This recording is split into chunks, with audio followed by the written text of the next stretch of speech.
Good morning. An early stream in the middle of the week. What is this? Hello, Sir Jet Rhonda. Checking over on the YouTube side. I know we had a few chatters over there. Hello, Sean. Hello, Safo. It's a clan war. It is a clan war. I think we're all set up. The chat's actually working this time, so I could see that we had YouTube chats unlike last night. Unfortunately, we had a little bit of a mishap. Let me get onto the main screen here. I still don't have a GCC logo. I'll have to double check with those guys. They didn't seem to post one in the chat, but we are going to be watching 3 GCC matches this morning, back to back. Starting off with this little showdown of Japan. We've got Neko versus NAVI. We do have predictions live over on the Twitch side of things as well. Alright, let me catch up on some chat here. Jeez. I was just making sure all my chats and everything were working this morning, which surprisingly was a lot easier this time. It's way too early? Nah, it's never too early. Vodka's made from potatoes, does that count? I would say that vodka is probably one of my least favorite forms of potato.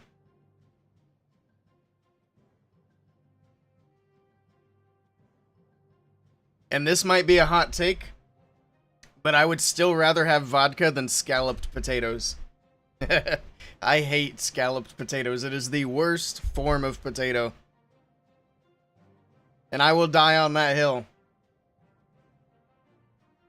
There's just something about scalloped potatoes that I just don't like.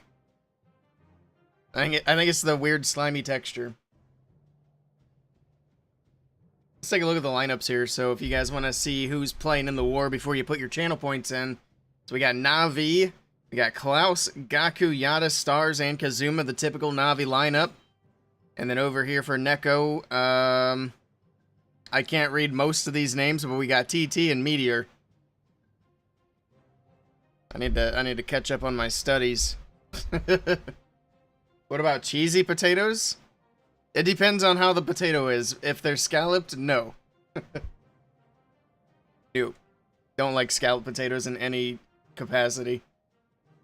I've had them made by family members. I've had them made at restaurants. They always seem like a good idea because I'm a big potato guy, but I can't. Mashed is awesome, yeah. Mashed potatoes are great. Literally any other form of potato is fantastic. Except for scalloped and vodka. Those two can go in the bin. To be fair, I've never had a good vodka, but I'm also not really much of a drinker, so. We died for those spuds. There you go.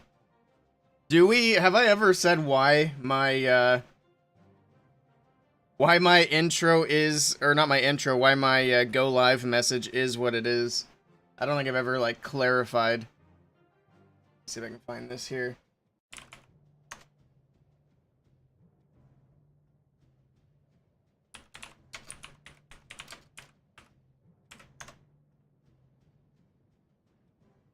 Let me see.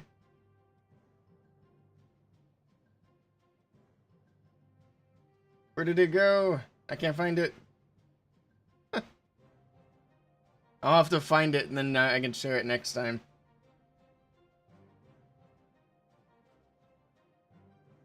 Shoot. I figured it would just pop up. Oh, wait, I think I found it.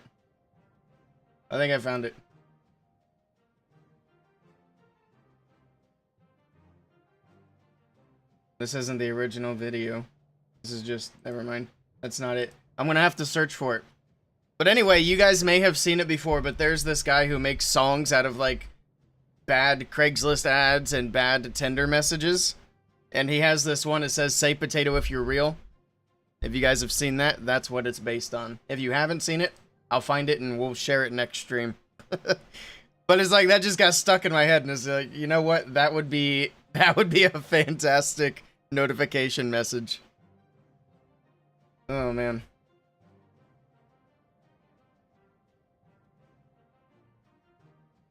Is that Meteor from space? Maybe. Alright, this is about to start. Let me start my recording. Oh my goodness. Too much yapping already. We just got started. I do not know who goes first. I think Navi does. But yeah, they can go in whenever they're ready, and this match will be underway. Bet those videos are funny. They are. They're fantastic. I will find it. Apparently it's not on YouTube, but I'll find it and I'll share it next stream. I would do it now, but we're going to be a little bit busy. Actually, maybe in between matches I can find it. I'll see if I can find it on a different platform after this match wraps up, because we'll have time.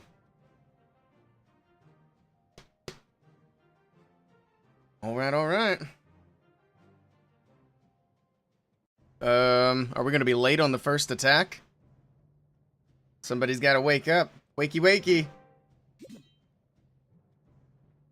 They've got 10 seconds and then they are officially late.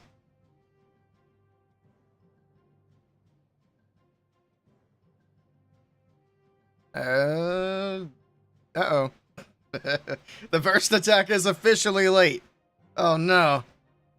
Oh, God. The TTS. Oh, it's so slow. It's amazing. Here we go. Klaus is in with the first attack of the match. He's a little bit late, but here we go. Oh my god, Klaus is bringing in a Lalo. Ladies and gentlemen, is this gonna be part of the meta going forward? Well, let's see how Klaus does here. But man, am I happy to see a Lalo attack. We got the Royal Champion from the top side of the base. We got an invis, and remember, this is hard mode, so it's not just Lalo, it's Lalo in hard mode. Got the Royal Champion moving through the Ricochet Cannon. We got through the Archer Tower, get through the Builder Hut and the Inferno Tower, but look at the traps, expecting the RC charge from that top side of the base. She'll get through the Inferno, no problem, snipes that Builder Hut before the next invis drops. The RC's low. Can he keep her up? The giant bombs are trying their best to knock her down. He's trying to get in for this Monolith. Now she's going to go down here. Okay, but she got the top corner cleared out. Now we're going to start on the bottom side of the base with the Barbarian King. We'll take a look at the equipment here. They need to fix this bar. We got the boots and balls for the King, healing tome for the Warden. We got, oh, we have no Queen. We got the pants and the orb for the Prince. And here we go. We're going to send in the Warden, send in the balloons from the right side of the base. All right, going in behind the Fire Spitter, of course. Freezes up the scatter shot as the balloons start making their way in. We got a blimp from the bottom side of the base. A few more balloons behind. Pops that Warden's ability to keep these balloons in the core protected. Moving into that scatter shot to get that taken care of. Blimp makes it into the Town Hall. Yetis will take it down with that rage spell as well. The King has gone down to Phoenix on the bottom side. Working on getting a little bit of that cleanup done. Get through the air defense. The balloons should push back into the middle. The sweeper being a bit annoying here. There's the Prince though. And look at that orb. It covers pretty much the entire core. All those defenses getting covered up. But can the balloons get in here and get these Inferno Towers taken down? He's got a heal spell. Poison's coming in though. It's a lot of damage for these balloons to try to work through. He still has a Hound and 13 more balloons for the back end of the base. Is it going to be enough? He has 2 Headhunters for that enemy Royal Champion. He's going to have to start the balloons probably right up there where she is at. I think he was waiting to see if he could get that Inferno Tower down, but he is not going to be able to. Baby Dragon on the Wizard Tower. A few balloons from the bottom side. A Lava Hound, and there we go. Can he get through? He's got a couple of freezes in the bag. All right. A few more balloons from the top side. There's the first freeze. There are the Headhunters straight to the Royal Champion. The King might have a little bit to say about that. Next freeze is in. Just trying to keep the Headhunters alive because you have to get that Royal Champion down, but the balloons are fizzling out. The Lalo is fizzling away, and this one is not quite enough to get it done. Nice try to Klaus. I at least love the attempt for Lalo. That means there may be hope for Lalo in the near future. A good try on this one. It is going to be a defense for Neko. Dang. That would have been a crazy attack if that was a 3-star. Hey, Officer Fussy Boots, good morning.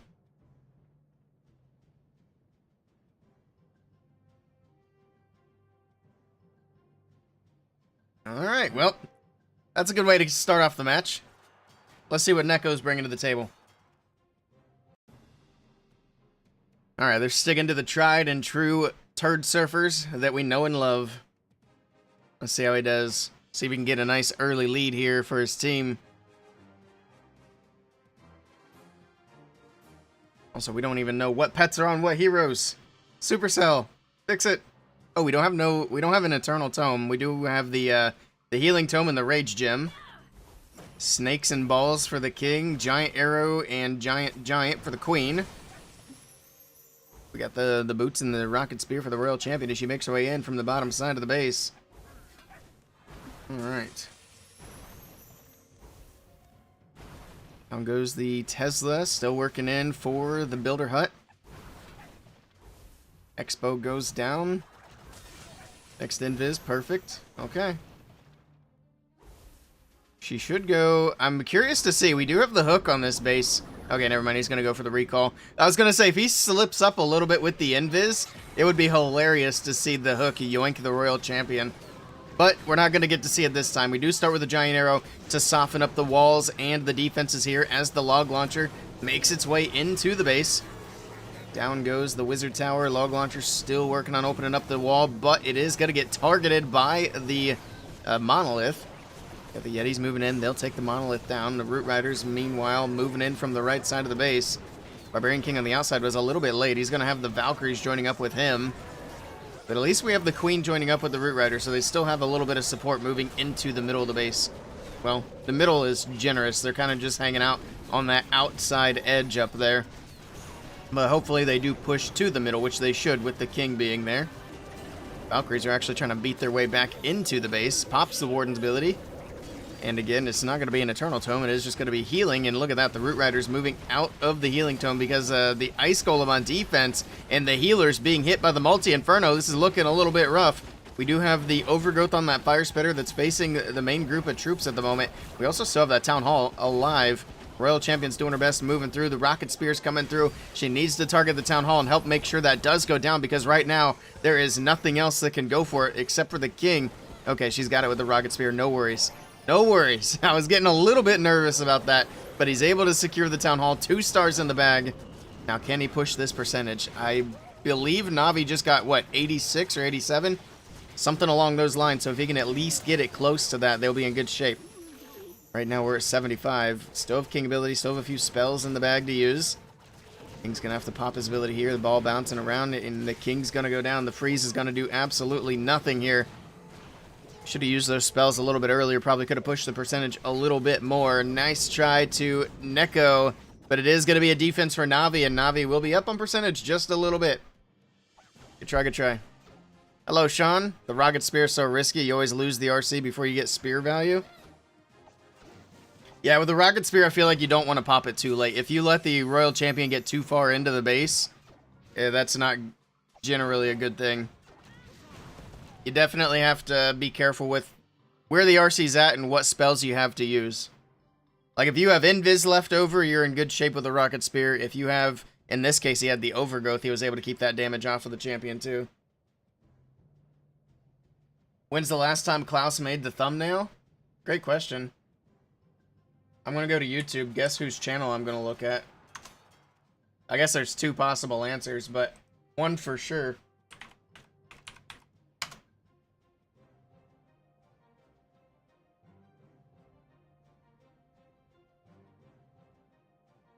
Is Kazuma the main man now? Oh, there's Klaus. He made a thumbnail 12 days ago.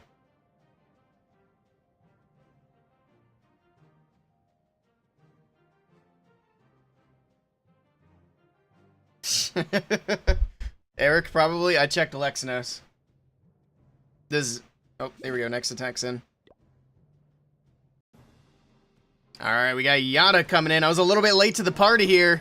Chat had me distracted, so we'll blame them. But he started off with an RC charge, and it is going to be Root Riders for Mr. Yada. We got the Flame Spinner on that right side of the base.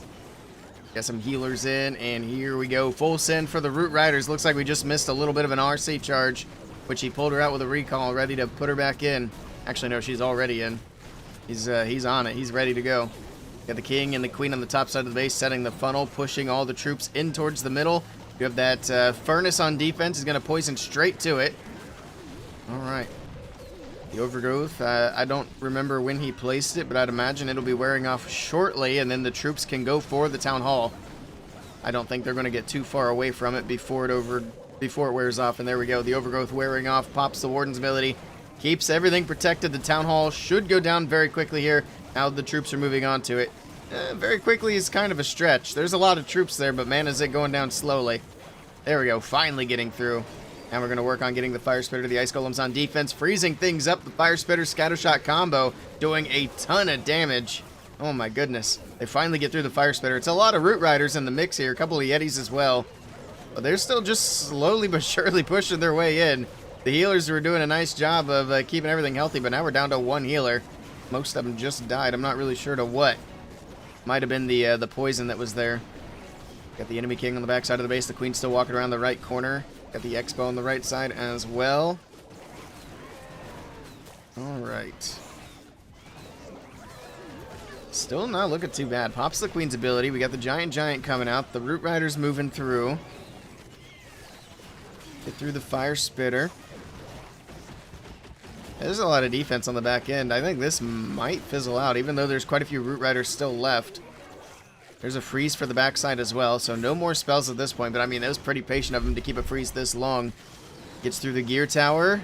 That multi-archer tower is what I'm worried about. The queen still moving through. If he can keep her alive, obviously, that'd be good. But he has no healing left. He still has Sneezy. That's going to help out a little bit. Can we get through the multi? It's not going to get it. That's going to be a very nice try to Yada, but it is going to be another defense for Neko. Nice try. Lex doesn't count. The guy drools for Klaus. I mean, you can't blame him for focusing on Klaus content when Klaus has made him a lot of money. But, I mean, of course, if you're going to ask, when's the last time Klaus has been on a thumbnail, that's the first channel to see, because that'll give you the answer.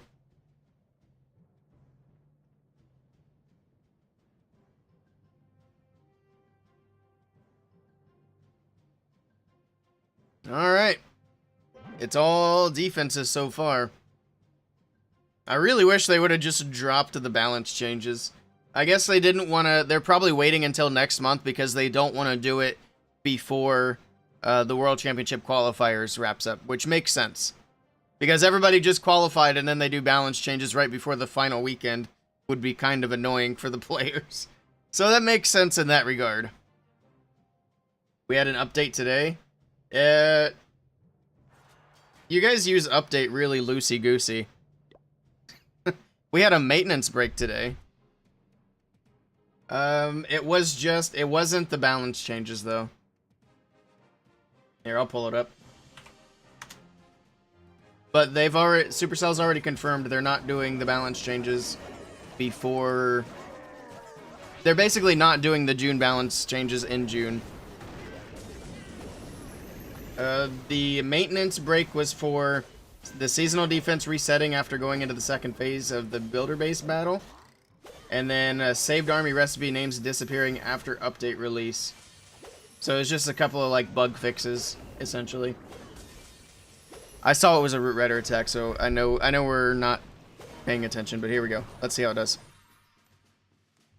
Alright, now we're paying attention to the root rider attack again. We just kind of missed the royal champion charge, but I do want to point out we have the we got the crusher here on defense. I'm curious to see if it's going to play a factor whatsoever. We do have the giant arrow moving through. Now the log launcher coming in. The crusher is getting some shots off, but I think that log launcher is about to knock it down, so it's not going to be too big of a factor.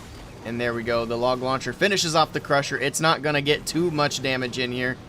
And we got root riders from the right side of the base. Log launcher still pushing through. The queen taking a lot of damage from the X-bow. Needs to pop her. Oh no, he already popped her ability with a giant arrow, so she's just going to go down. Alright. R.I.P. the queen. We got the king on the right side of the base trying to set the funnel, trying to keep the root riders moving into the base. He was a little bit late. Do they go to the wizard tower? A few of them do, but most of them do go inside of the base. Okay. It's actually not a bad thing. Might open up some walls here for the king, but he's going to fight the royal champion. In the meantime, everything else pushing into the core. Got the rocket spear heading to the town hall. And like I said, it's usually a good thing to have that rocket spear go nice and early, which he did in this case. Gets the rocket spears in, finishes off the town hall. Everything wrapping around this bottom side of the base. Got the snakes helping out on that right side, taking down the multi-archer tower, or at least trying to. They're not really doing a good job of it. The snakes do go down. There were not very many of them there. This is starting to fizzle out pretty significantly here towards the back end of the base. I don't think this one's going to be... This might be the biggest defense of the match so far. We'll see. We still have the king's ability. Might as well pop it here shortly. He's got the ball to send bouncing around. I guess he can wait. There's not really a rush to send the ball because it's fast. It's fast. Alright. All these buildings are low. I mean, this is obviously not going to be a triple. Nice try to this attacker. Another defense for NAVI. We'll see what the percentage is going to be, though. That's what I'm curious about now.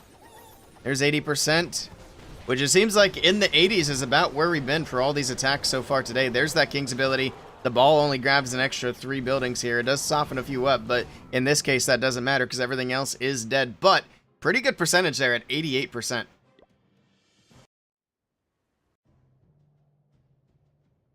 Was the Warden Aura always 3D when the ability is popped? I can't remember what it was before.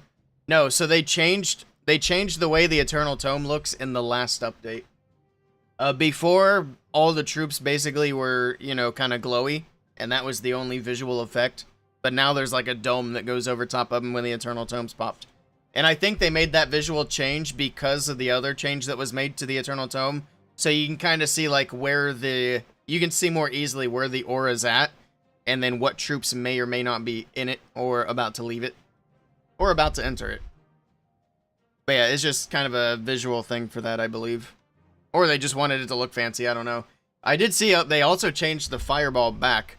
So there was a time when they changed the fireball to what it looks like now, and then they changed it back to what the old fireball was, and now they changed it back to the weird fireball. I don't like the new fireball animation. I didn't like it the last time they did it. And I thought they got rid of it because of community feedback, but if that's the case, why'd they bring it back? It's so confusing. I don't know what's going on. The animation for the fireball just looks stiff. It looks 2D. Not a fan.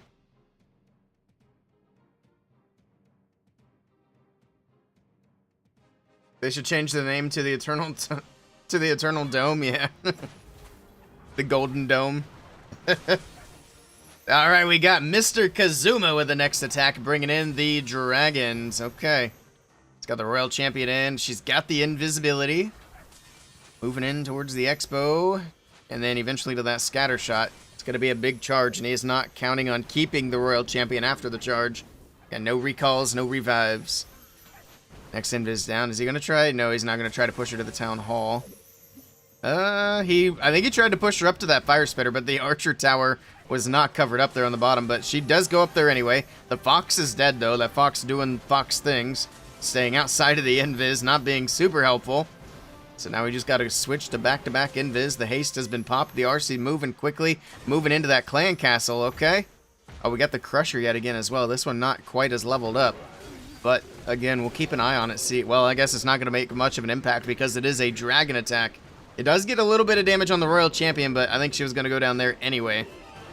Got a Yeti on the right side of the base. We got a Baby Dragon for cleanup on the bottom. We got the Barbarian King on the bottom for cleanup as well. Alright. The Poison Spell helps to get rid of the Furnace. We got the Siege Barracks for the King as well. Alright, where are the Dragons? I'd imagine the Dragons will go straight into the Town Hall, if I had to guess. Or is he going to go risky? Is he going to go to the left? Let's see. Okay, he's going to play it safe. Smart man. What abilities does he have for the Warden? He's got the tried and true Eternal Tome and healing. And there we go. He's going to pop it here. We got the Golden Dome for the Dragons as they move through. And people were really worried about the change for the Eternal Tome, but I mean, this is a great example. The Dragons really don't even get that much time to split away from the Warden. So, especially if you pop it early like that, everything's just kind of staying together. Now, if he were to pop it now, I think he'd be at a much higher risk of the Dragons leaving. Like, look at that. The Dragons go left, they go right. So I think it's going to be more ideal with the new Eternal Tome mechanics to do it early on for the initial push into the base, which I think most people generally did for Dragons anyway. Nice use of the rocket balloons, by the way, on the top side of the base, sniping that air defense before the Dragons get there. He's got a few Dragons still left alive. This is looking pretty decent. We'll see if he's got enough juice to get through this backside. We still have multi-archer tower and the monolith to worry about. Oh my goodness, the Dragons just got absolutely vaporized, though. The Prince goes down to Phoenix. The Warden's still there. We got 2 Dragons left, but I don't think he's got enough anymore. Everything just got annihilated right there, and this is going to be a big defense for Neko. I guess not a big defense. The percentage here is going to be pretty high. We'll do a percentage check after this attack as well, but nice try to Kazuma. It's going to wrap up at 94. Maybe? Can they get that storage? Okay. 94 it is. That's solid. What's my favorite esports team? I've got a few favorites. I'm a big fan of NAVI. I'm a big fan of Vatic. I'm a big fan of Elevate. I like those teams a lot. There's probably a few others I could add in there. I should do like a top 10. My top 10 favorite teams. I'm also open to any sponsorships if any team wants to become my favorites. I haven't had an esports sponsorship. Well, I haven't really had a good esports sponsorship ever. I've had one, but it wasn't exactly a good one. Alright, next attack for Neko. I was too busy yapping. We didn't do the percentage check, so we'll do it after this one, I promise. Well, I shouldn't promise, because I get carried away. But, looks like it's going to be our first Fireball Rocket Balloon attack. I figured this would become more prevalent with the new levels to the rocket balloons. We'll see how strong this one is. Also with the Ice Block spell, although we don't see the Ice Block here. I don't think it's banned for the GCC, but I could be wrong. We haven't seen one yet. Alright. Warden's still making his way in. Let's see where this Fireball is going to go. I would imagine he wants to go for like the multi-archer tower on the Fireball. That way he could try to get the clan castle down and the Crusher. Although I guess for rocket balloons, the Crusher's not a big deal. But rocket balloons is more so a hero-heavy attack. Oh, it doesn't quite go where he was looking. It went to the Rage Tower instead of the Archer Tower. He still gets a big chunk of these defenses down, but the Clan Castle and the Crusher still stay up. The Mortar Crusher, whatever that thing's called. The new defense. And what did he put in? Is that the Queen? That Queen took a ton of damage right away. I couldn't even tell if it was the King or the Queen because there's just so much visual effect right on top of the heroes here. But it is indeed the Queen. She popped her ability for the Mirror and the Giant. Got the Town Hall secured, okay. Which is good because these healers are also starting to take a lot of damage. Got Ice Golem's Furnace on defense. Baby Dragon to the top side of the base. It's looking a little sloppy. A little bit. Ice Golems are going to freeze things up here for just a bit. We got a few rocket balloons from the left side. Got that Barbarian King working his way through the outside as well. Okay, looks like the Queen's gone down. The Warden's gone down. There's still a lot of base to get through.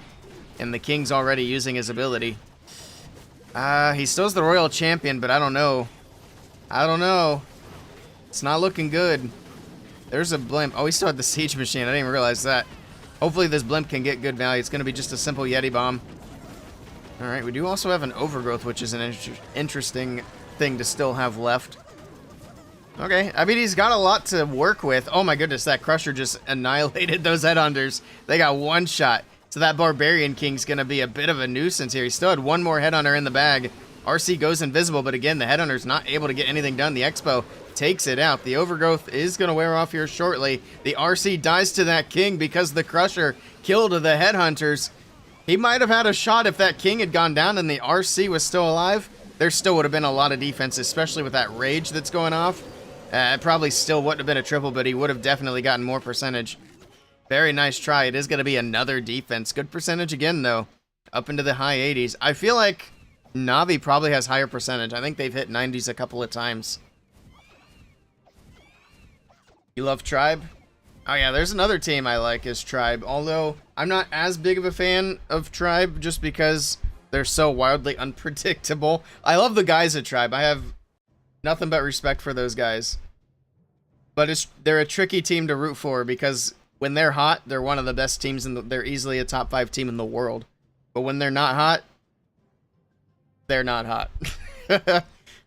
Like they're the most on or off team out of the entire esports community. It's actually crazy to watch. And they've been like that for years. It's not like a new thing for them either. I didn't check percentage. See, I told you I shouldn't promise things. Oh my goodness. I was yapping again. Willey can only multitask in game. I don't even know if I can do that much. Alright, we got another Root Rider attack here from Navi. We'll probably see the percentage by the time the war's over. But here we go. The Royal Champion is moving in. We got the this compartment trapped because it is obviously a very predictable RC charge area. Getting through the sweeper, and he's going to recall. He just wanted to get this bottom compartment cleared out. And then we're going to send in the Root Riders. Here we go. The Roots are in. We got the Apprentice Warden. The Royal Champion's back in the mix. The Valkyries moving in as well. Then we'll see the Queen on the left side. There she is. King and Queen both for that outside funnel. We need to push these Roots in towards the Town Hall. It's going to overgrowth for now. That'll give them some time to work through these buildings without taking that extra town hall damage. The Tesla's popping up. We're going to push them in towards that core as well. The monolith does go down. Got a headhunter for the enemy king. It gets out of the way. He's got a super miner. Where did the super miner come from? He had it in his army camp. Okay. That's a little bit odd, but hey, it's going to get some value. It's able to get that outside building down. Now it's going to move in and help these root riders move through the base. We do have that crusher mortar, and we'll kind of keep an eye on it. It's got an opportunity here to do a lot of damage. We also have double multis. We got the rage, but here we go with the overgrowth to cover up some of these defenses. Look at that crusher mortar. It is not happy about being stuck. That ball is trying its best to bounce out of there, but it cannot as long as that overgrowth is there. It's just funny visually. That ball is just vibrating. It's just so excited. See if he can get through this back end. We still have multi-archer tower ricochet cannon. The cannon's going to go down. There we go. What heroes do we have left? Looks like the enemy queen's still alive. There's another ricochet cannon and invis for the royal champion. The healers right in range of that multi-inferno tower. It's going to go with the invis, though. Beautiful invis placement. Helps to keep these healers alive a bit longer. Although, as soon as the invis wears off, rip the healers. Alright, but he gets through the cannon. Gets through the builder hut. Gets through the inferno, maybe? Oh my goodness, they barely stayed alive. 1 HP for both, and the builder's going to get a chance to heal them back up. Queen still has ability. This one's going to be close. We have an Ice Golem still in the mix as well. Frosty's here. I'd assume Frosty's maxed out. Yes, it is. Level 15. You can look at the bar and find out. I forgot. And yeah, we can see the 3 Frost Mites moving in. 2 of them may get slow down that scatter shot. Queen's ability goes off. 30 seconds left to go. We got a little bit of cleanup on the backside of the base. We just got to get through these defenses. What? I was going to say, what's the HP on the Inferno Tower? The Builder Hut's been healed all the way up. Now it's working on the Inferno. Queen's got to get through these walls and get in there and get that taken down. 18 seconds left to go. I don't know if it's going to be enough time. The Giant should help get through the walls a little bit faster here. We'll see. But 10 seconds left to go is not a lot of time. 8, 7, 6. They're making their way through. They got through the wall. 4 seconds left. 3, 2, 1. And it's going to be a 99%. Look at the health on the Builder Hut. My goodness, that was close from Gaku. But another 2-star in this match. Neither team can connect for a triple. That is so frustrating. All right, let's look at the percentage, although now we should wait for Neko to do another attack just to see. If Neko were to triple, they would still be behind on percentage by a good bit, so Neko essentially have to triple to even put themselves in a good position to try to win this match. But we'll see what happens. But yeah, Navi is, they're well ahead on percentage. Who else is a yapper in my family? I don't know. What a good answer. You were thinking either mom or dad? Not really. My dad's pretty quiet. My mom, I mean, no more than a normal person. I'm usually pretty quiet off stream, to be honest. It's been months. You think they would 3-star bases by now? Hard mode is hard. I don't know if you've tried hard mode. If you haven't, give it a try in friendly challenge. It's crazy how difficult it is. I think it's a little too difficult, I'm gonna be honest. Like, it's fun seeing esports players struggle. Like, that definitely adds a lot more excitement to it, having wars not come down to lots and lots of 3-stars. But I do also think that if they turned the difficulty down just a tiny bit on hard mode, we would see more attack variety. Like the Lalo at the start of the attack, we might see more of that if hard mode was just a tiny bit easier. Tiny bit easier. And I think what they should look at is changing or tweaking how they have equipments nerfed. But in any case, we do have another Root Rider attack coming in. This is a big attack for Neko. They have to triple here to have even a chance of winning this match. Because they're likely not going to win on percentage. He does overgrowth in the core, covers up the Yoinker and the Monolith.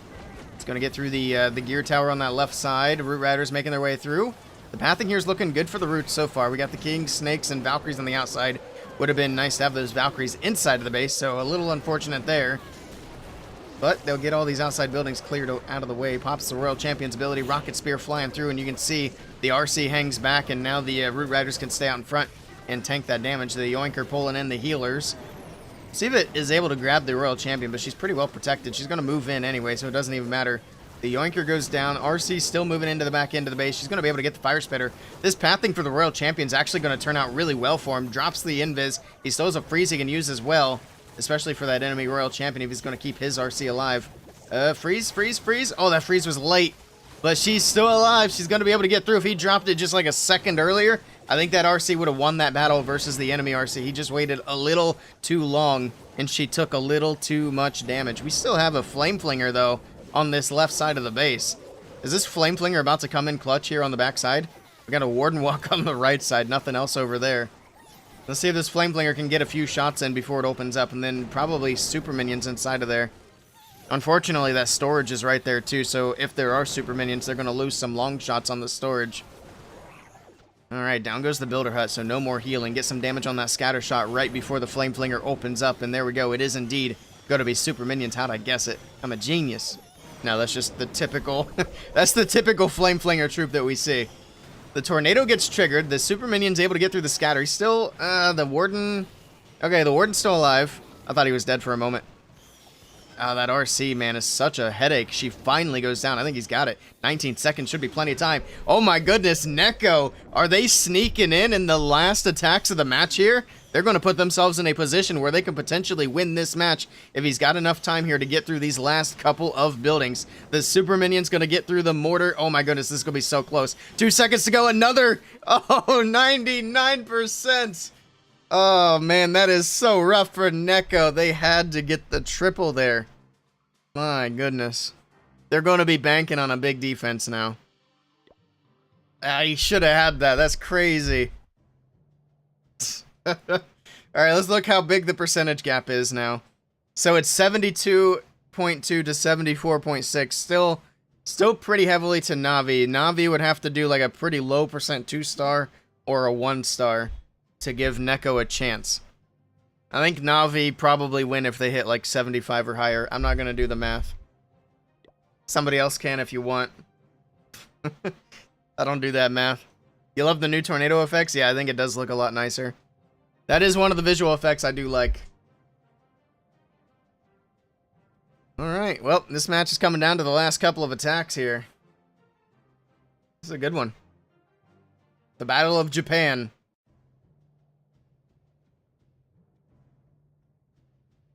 So, Neko's full name is NekoFunTheWorld. I'm not really sure what that means. What I do know is Neko is Japanese for cat. Other than that, I have no idea. I can't actually read the... I mean, I can recognize some of the letters here, but I'm not gonna even attempt any of that. Give me a month.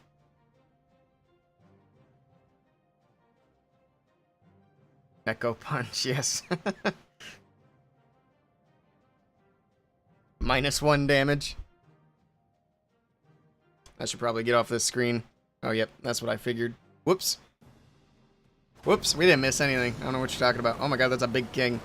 Also, did they change the giant gauntlet? I feel like they made the giant gauntlet make the king way bigger than he was before. Or am I crazy? Because that king was absolutely massive. I'm pretty sure they changed him visually. This is a dragon attack. We got Furnace Ice Golems on defense. We got the Royal Champion moving around on the right side of the base. Okay. Still has 5 more invis for the Royal Champion. She still has the Fox as well. Gets through the cannon, pops the haste ability. It's going to make the RC go speedy. Get through the Rage Tower, get through the Fire Spitter. Next invis is in. Okay, she goes for the Fire Spitter. Perfect. And then she can get that Scatter Shot as well.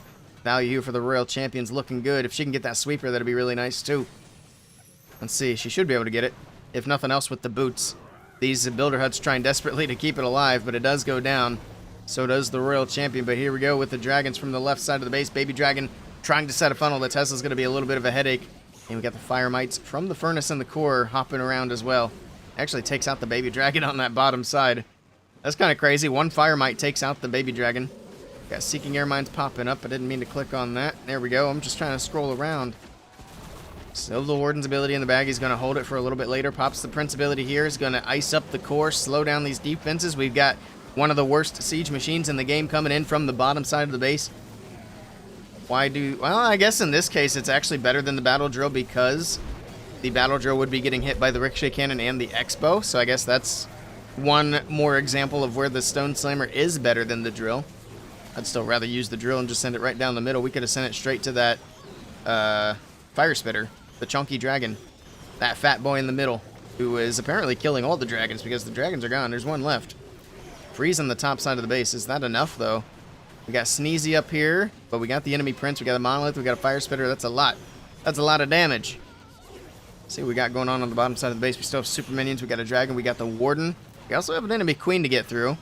If we can get through the multi-archer tower, maybe there's a chance. We got to avoid that giga bomb too. It's going to kill that dragon. Seeking air mines popping up. Super minions going down. I don't think this is going to be quite enough. It's going to be enough for the victory, regardless. Let's see. Super minions still pushing their way through. Giga bomb goes off. Super minions are going down, and this is going to be a defense. Nice try to stars, but it is going to be the 98% 2-star.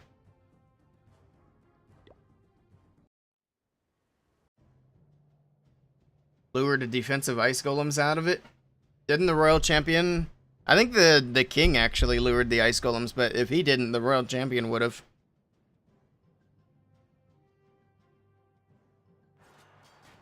The furnace is useless against the troop thrower. It's also useless in the troop thrower. Underdog's gonna take it. Navi's already won. Yeah, Neko can't win now, unfortunately for them. They're way too far back on percentage. Well, can they win it on stars? Hold on. Am I crazy? They could win it on stars if they triple. My bad. Alright, here we go. Last attack of the match. If Neko triple here, they can steal the win in the final attack of the match. Get a giant arrow from the queen from the bottom side of the base. That's going to soften things up for the log launcher and an earthquake to further soften things up, especially at that initial layer of walls. Log launcher making its way in. It's going to open up the walls for the queen. We've got Root Riders on that right side with a Barbarian King as well. And here we go. The Yoinker pulls the giant into the core of the base, which triggers a bunch of traps, including the tornado trap. But we also lose some vital tanking there. Can the Yoinker pull some of these Yetis in? That would actually be great for him. The Yeti Mites can do some damage on these defenses, maybe even take out the Yoinker itself. Look at that. It's on 1 HP. It's going to pull in the other Yeti, and that's going to be suicidal for the Yoinker. Alright, so you don't want to pull Yetis into that because those Yeti Mites just go straight for it. The Queen working on the Town Hall, but the Invis was late. The Queen is dead. The Sneezy takes a Seeking Air Mine, but stays alive. There we go. The Town Hall is finished off. The Root Rider's still moving across the top side of the base. Got the Royal Champion Rocket Spear flying through. I think she might be out of spears now. She's just going to keep on moving through with the Root Riders. It's not looking too bad right now. He still has 2 freezes to use, but we got the enemy king, enemy prince on the backside of the base. There's going to be a lot still to get through. A lot of damage for these troops to work their way, and I'm not sure that he's got enough power to get through everything. But we shall see. We got Frostmites coming through from the Walrus, whatever it's called, Frosty. That's the name. We got, looks like an Ice Golem freezing things up. There's one of his freezes there on the Inferno Expo combo. But down goes the Royal Champion, and down goes the hopes and dreams of Neko winning this match. Nice try to them. They put up a good fight, but Navi is going to win it on percentage. Good try, good try. Not their day. Both of these teams had that 99%. So this match easily could have gone either way. That was a good match. No triples, though, out of 10 attacks, and not a single 3-star. We had 2 99s and a 98. But man, defense is crazy. And remember, we have people who are saying that the scatter shot, when it loses 10 DPS, is going to be useless, and defenses are going to be RIP after that scatter shot becomes useless with minus 10 DPS. It's crazy. I didn't realize that the scatter shots were making that big of a difference with their extra 10 DPS in these defenses. It's wild. What's next? The next match. Let me bring up my little Discord here. It's gonna be. Let me translate this real quick.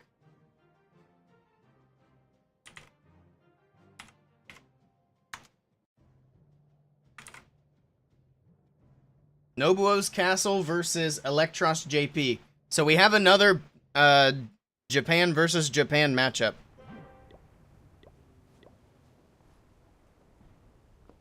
Lots of Japanese teams playing this morning, and we're watching them. We're here for it. Let me get into a clan, then we'll start predictions and all that jazz.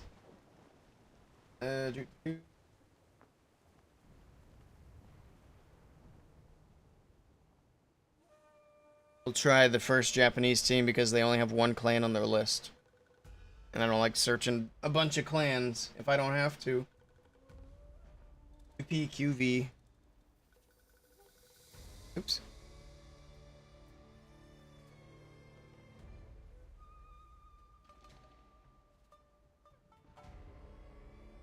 Y9. Can't even read English.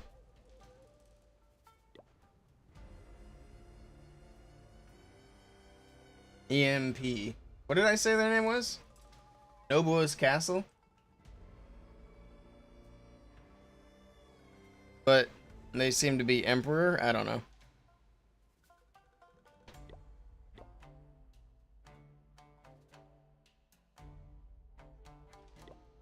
There we go.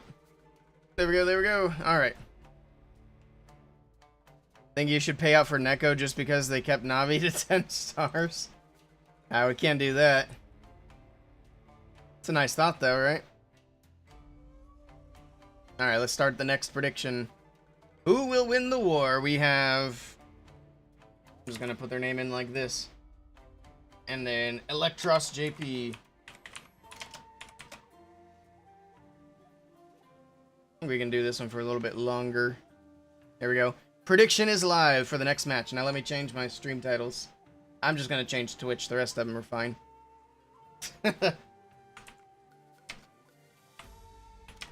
Versus...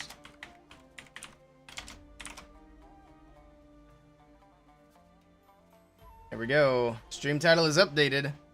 And it looks like we got into the clan. Let me tell them thanks and good luck.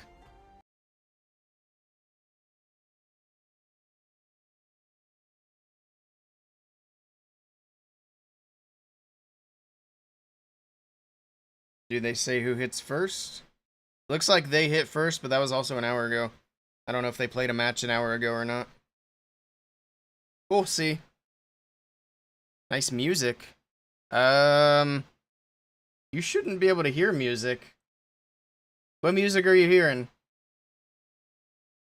Because if my regular music's coming through, that could actually get my YouTube channel strike down. Are you hearing Metallica? It could also be coming through the microphone, actually.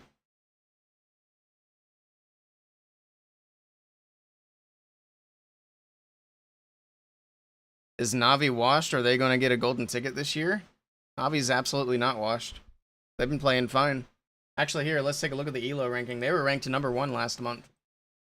So that's crazy to think they're washed.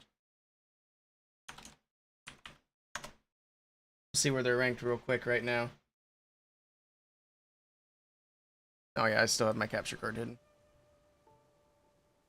They for June. Hold on, let me fix this. That's the wrong thing. This is their June ranking. They're #3. So probably not washed. They're ranked over Tribe, Dizzy, Vatic, Other Dizzy, Synchronic. Every month they get eliminated quicker. I mean, that doesn't really matter, does it? What matters is whether or not they can make it through. They haven't done it yet. But I mean, you can't really judge performances based on like one tournament, one match, things like that. You got to look at the whole body of work. Now, the most important thing for them is they have to get a golden ticket. But they have multiple opportunities to get it. Now, if Navi doesn't get a golden ticket, then I think we can argue that maybe Navi's not as good as they once were. But we'll see how they do this weekend. I'm assuming they're playing this weekend, right? Have the teams been announced? Probably not. They didn't announce them until like the day before last time. Because they got to do their secret bans. Navi will get to Worlds through leaderboards. They're at the top, yeah. And that's another thing. Some of the times where Navi came in, like, placed really well at Worlds, they didn't get golden tickets until, like, the very end. So, even though they might not play the best in some of the qualifiers, overall, Navi still plays really well. They got eliminated? Okay, so they're not playing in this one.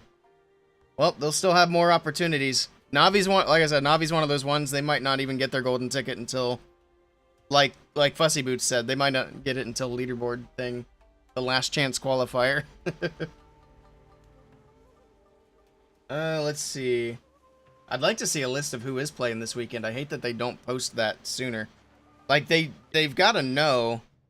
Also, here's the lineups for these teams. We got Phoenix, Ryokim, Nimi, Riva, and Terry. Then over here for Electros JP, we got Sahara, Aral, Chihawa, number 4, and NYU. Vatic looks really good this month. I hope they get their ticket. I'd like to see Vatic there. I would like to see Tribe go back. I want to see Navi go back. I'd like to see some new teams there as well. Which, I mean, we've already got one with the second golden ticket winner. Those guys came kind of out of nowhere. They're playing under Carry Esports now, I believe. Yeah, this is them. This is them. So they are no longer Dizzy.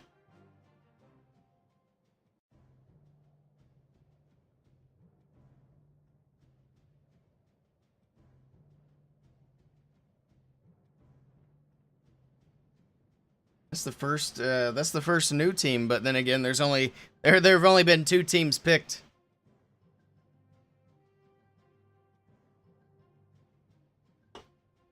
It's funny because the team that got the first golden ticket last year, I'm pretty sure, didn't they get the first golden ticket last year as well? Or the team that got the first golden ticket this year? So Dizzy / Stamina. Also, notice how Stamina only gets involved after they've already won their golden ticket. Like, they don't want to try to play it risky and join Clash of Clans esports unless it's a sure thing. I just thought that was kind of amusing. Synchronic, oh, that's right, yeah, Synchronic got the first one. I think they must have been second, because I know all the drama happened pretty early on. Yeah, Synchronic got the first one and won. So, yeah, Dizzy must have, or not Dizzy, but Stamina must have been second. I don't remember. They were under a different team name before Stamina last year. It wasn't Dizzy, though. Who was that? I should know. But I'm drawing a blank. I was a big fan of that team until everything happened. And it's kind of hard to see that group the same afterwards. BM Legacy, that's right.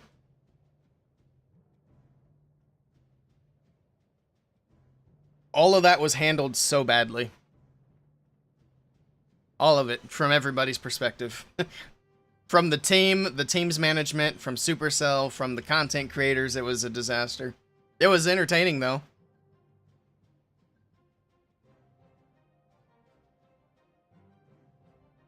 Alright, I could probably do a couple of Legends attacks while we wait for this.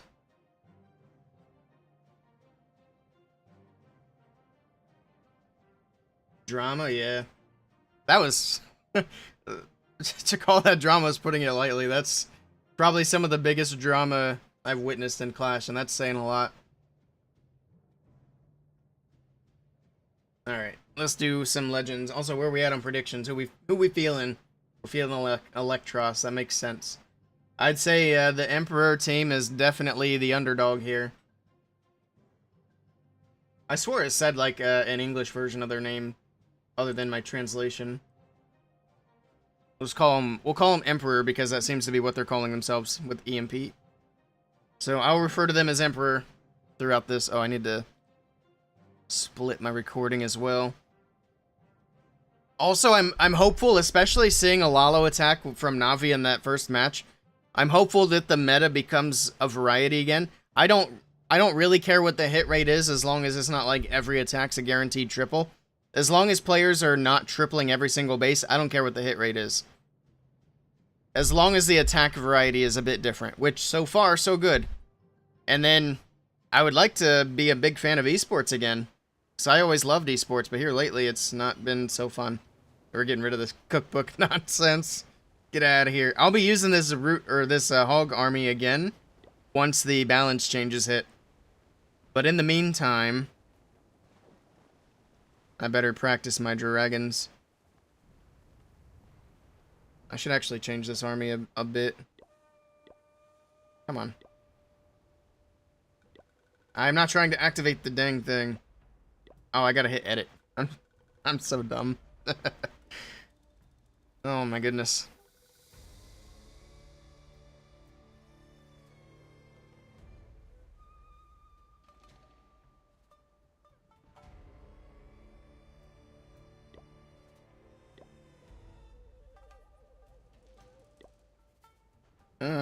Do.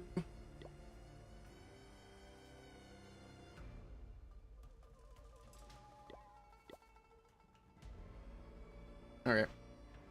I think that's a little better. We don't really need the Inferno Dragons. I don't think they add that much to the attack.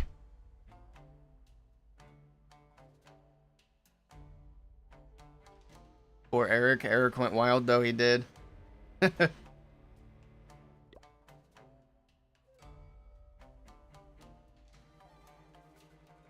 He was about to be the main Worlds caster of all time. They should increase all defense stats by 10% and buff Lalo a little more. They don't need to increase the defenses. We just watched we just watched two really good teams and struggle to put up a 3-star, and they didn't. I think defense is fine where it's at. If anything, it needs to be decreased a little bit. Just a little bit, not a lot. Alright, we have time for one attack if I shut up. Also, I don't have raid metal, so we're not doing an attack anyway. I can still activate this army.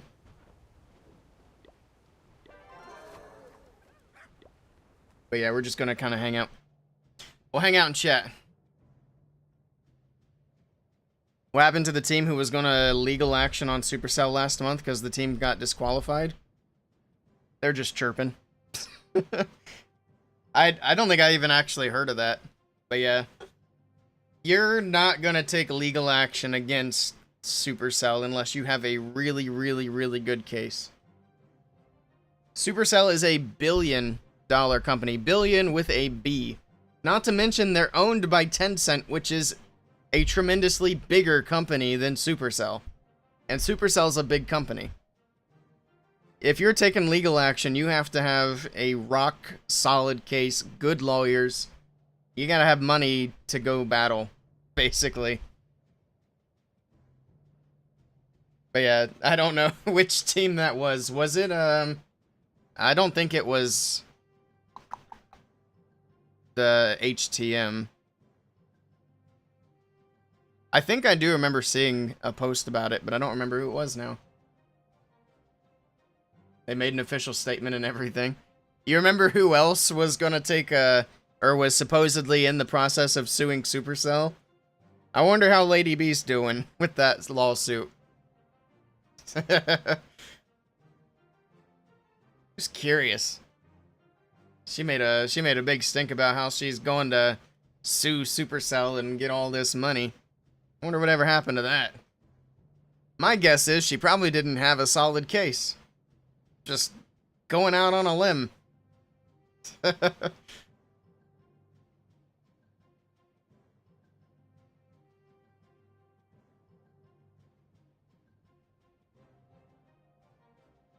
It was really weird that last time she showed up to Worlds. It wasn't last year, but I think the year before, maybe? I just happened to see it because it was getting posted all over, but I guess she was at Worlds just kind of hanging out by herself. It's like, how weird. I mean, she's obviously got some issues. Oh, did you find it? Was it MMG?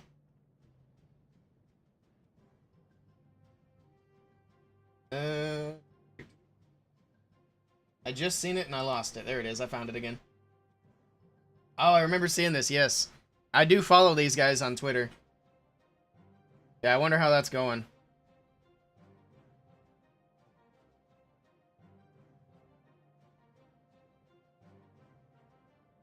Repeat offenses will result in permanent disqualification.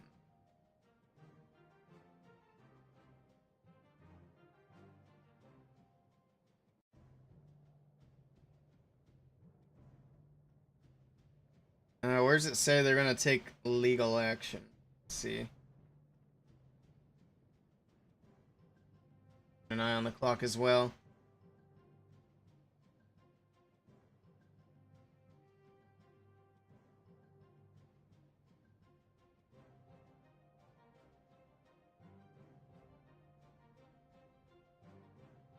Oh, there's part 2.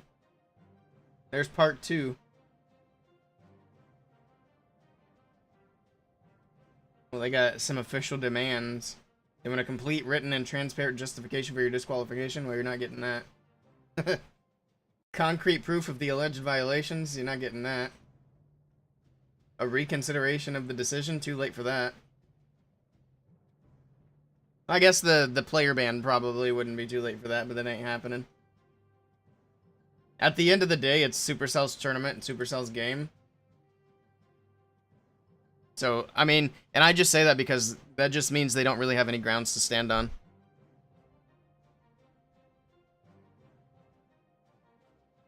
Adam's girlfriend? Oh, Lady B?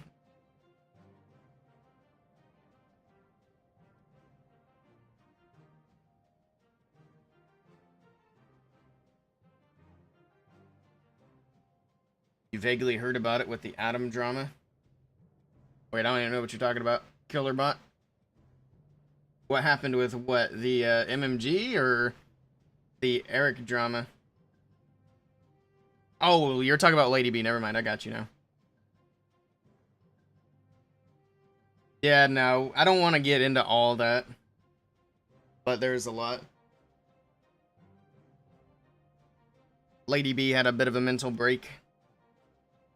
And caused a big stir. Attacked a bunch of people in the community. Tried to play the victim card where it didn't apply. Etc, etc, etc. Alright, this one's gonna start here very soon.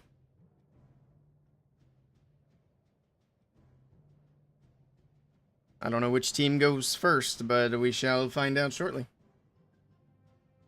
I wasn't around when all that went down, but Adam did say on Asmongold's stream that she was his girlfriend.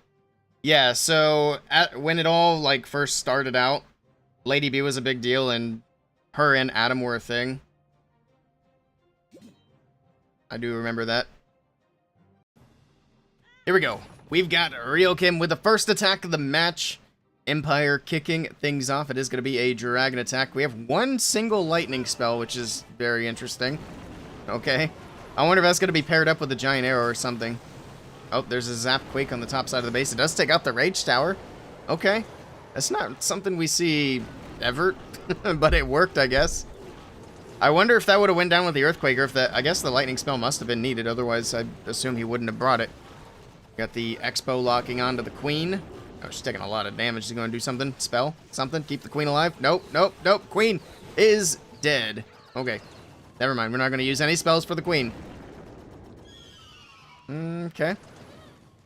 I mean, even an Invis would have gotten him the air defense there. Flameflinger's still doing its thing on the left side of the base.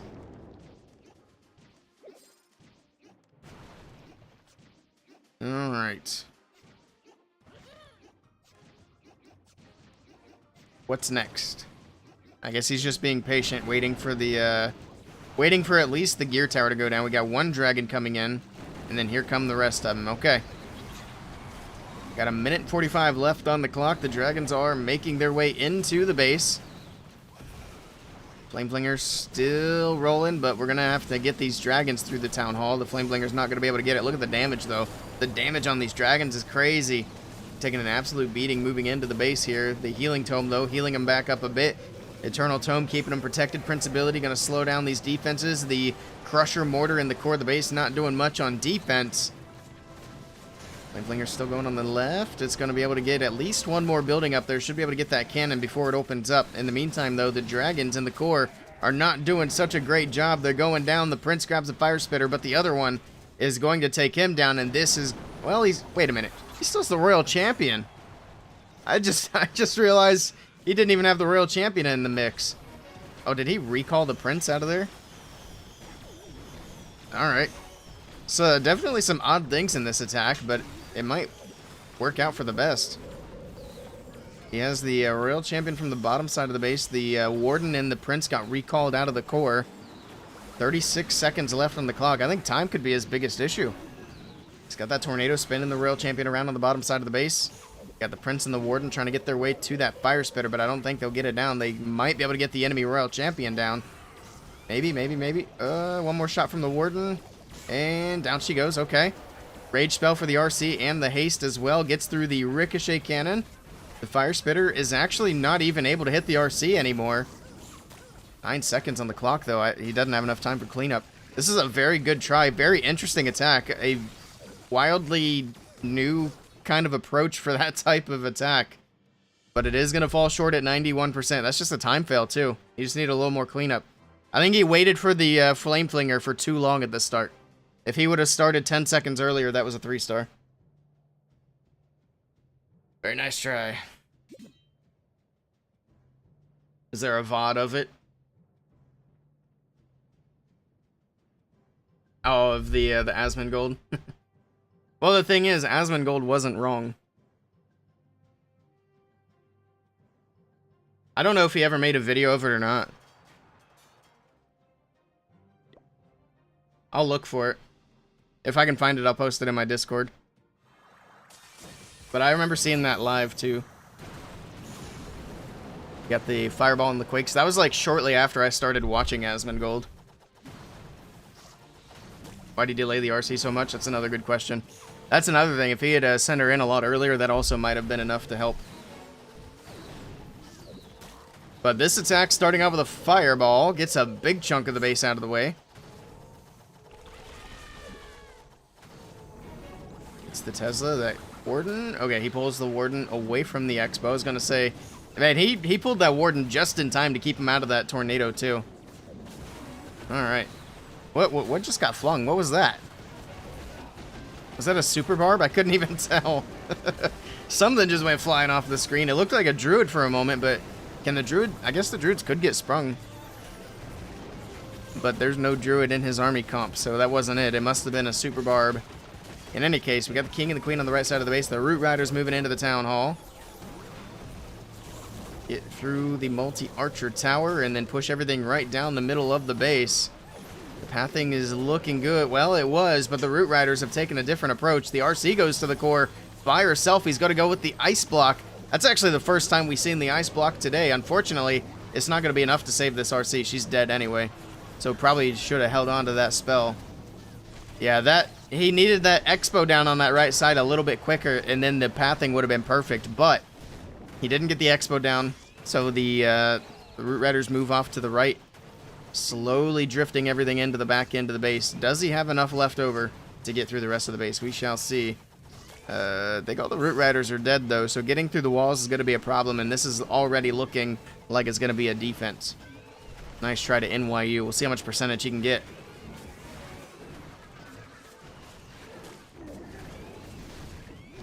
They need to get it together. You put 1K on them. Uh-oh. Yeah, that was just unlucky there, not getting the Expo and having the Root Riders actually pathing to it. Hey, Bonzarelli. Who is this Asmongold? Probably, I think he's the biggest streamer on Twitch. Does a lot of political takes. A little bit of gameplay, a little bit of social commentary.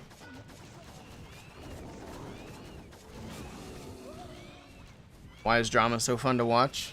I don't know. 88%. Nice try to NYU. So after the first round of attacks, the percentage is in favor of Empire. Emperor? I don't know. EMP. That's what's on their names, is EMP. Most of them, anyway. We'll see what they do with their next attack. But where did he come from? World of Warcraft. That's how he started out. You seen him do a take on Clash once? He was actually sponsored by Supercell to do a Clash of Clans stream. That's when they did the Team C's versus Team Trees. They sponsored a bunch of big streamers to play Clash. They probably spent a fortune on the streamers that they got playing Clash of Clans as well, because they got like all the biggest streamers on the platform. Where did iShow Speed come from? A young audience. Here we go.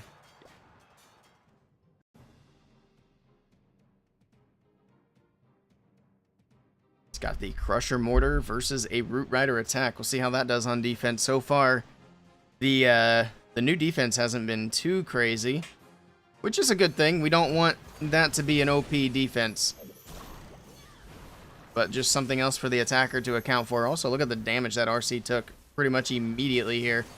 That Town Hall is no joke. And then we got the Giga Bomb as well. If he's, if the timing isn't perfect with these invis, that RC could potentially go down to Phoenix very quickly here.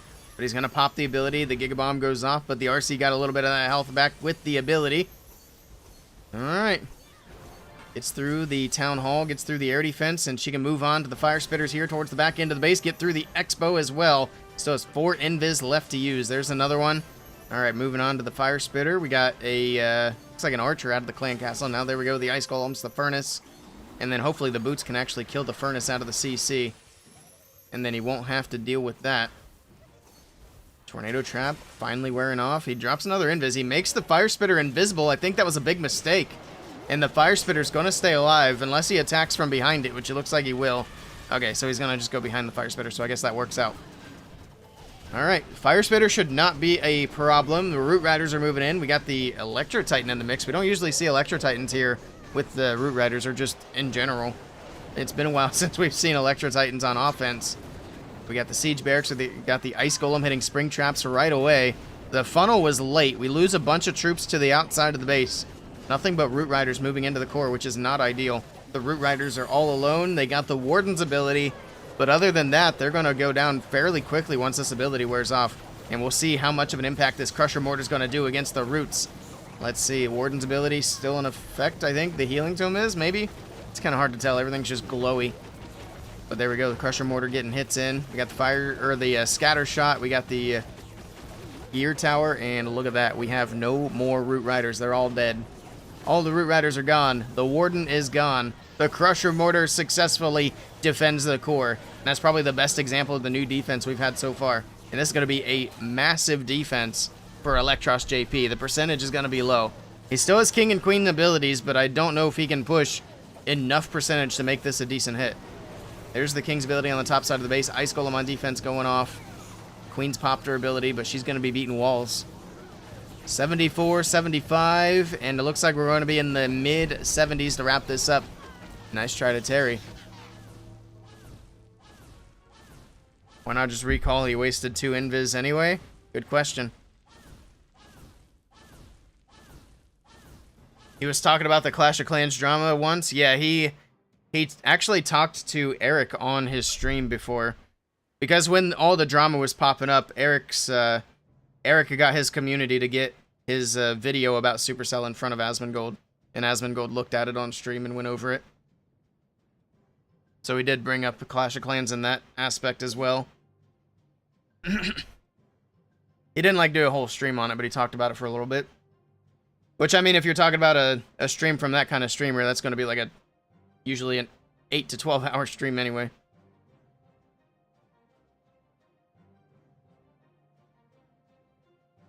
Alright. Next attack from Electros. See if they can keep or get themselves back in the lead. Well, I guess not really back in the lead. They haven't had the lead yet. But they can put themselves in the lead with their next attack. Especially off that good defense. You've been watching a lot of Asmon lately? Same. I think he's entertaining. And I agree with a lot of the stuff he says. Not everything, though. But the majority. He's got a lot of reasonable takes. Alright, Chihuahua with the next attack. The Royal Champion Invis. Okay.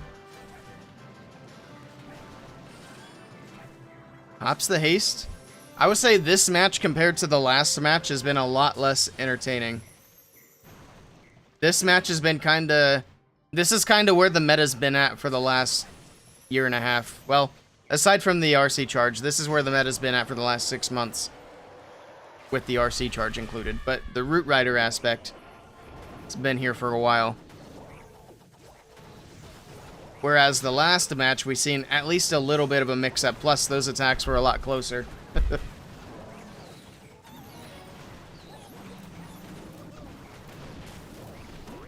You dig Eric stepping up for Adam? We've talked about Adam a little bit. And I'll just say it again. Adam deserved what he got, and Eric stepping up for him was stupid. Nobody got anything out of that. All Eric did was hurt himself. It didn't help Adam at all. Adam didn't deserve help, etc., etc. When you post publicly, this is what I'll say about Adam, and then we're done on that topic. When you post publicly that you like taking advantage of women sexually, I don't like you. Period. And we won't talk about that anymore.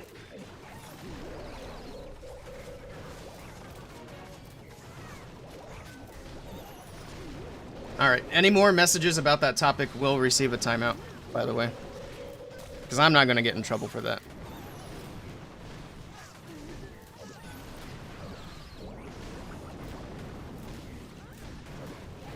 Elaborate? We can privately, not publicly. If you would like, I can send you some screenshots.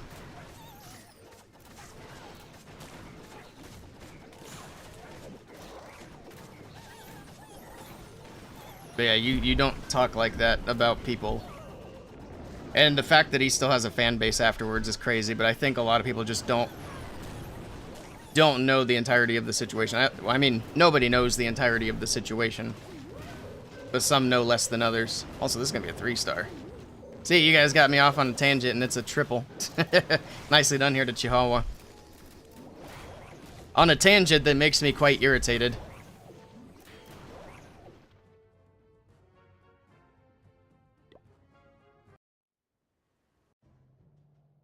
Nicely done, nicely done. And Electros take the lead. And they got the percentage by a good bit now off of that big defense too. 37.6 to 33.4. GG's indeed.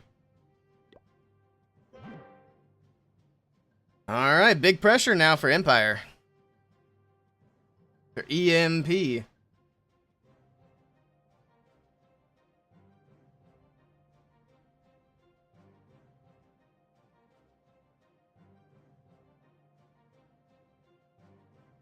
What's the... Okay, so they've got 15 seconds before they can go in.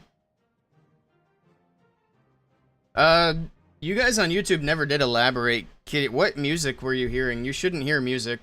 I need to make sure that my channel's not gonna get copyright struck. Oh, Sean did say I don't know. Shoot. I need a moderator. I need a moderator. Or if anybody wants to go check YouTube and see what kind of music you can hear, I would really appreciate that. So I don't want to end stream and be like, ah, you've received a copyright strike. I mean, nothing's been changed in my audio settings. I feel like the only way that that music could be going through is if it's coming through the microphone. Which it shouldn't be. But here we go. We got Phoenix. Can they keep up the pressure and keep up with Electros? Oh, that RC's chasing the queen. I mean, that pulls her into the ricochet cannon, so not really the worst thing to have happen. Plus, I think we can get the queen out of the way here as well. And down she goes, moving the Royal Champion. The pathing worked out great here. She's going to work right down the middle of the base. She's going to get all the ricochet cannons taken care of, potentially. Oh, no, he's going to go for a recall. Never mind. I thought he was going for a big RC charge. I thought he was going to go through the ricochet cannons and the monolith.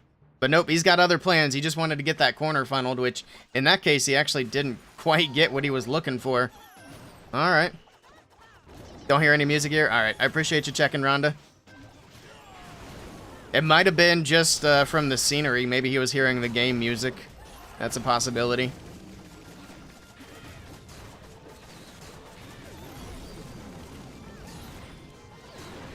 Alright, here we go.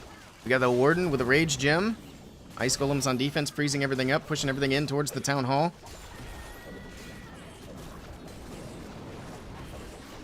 Root Riders moving in. We got the overgrowth in the core.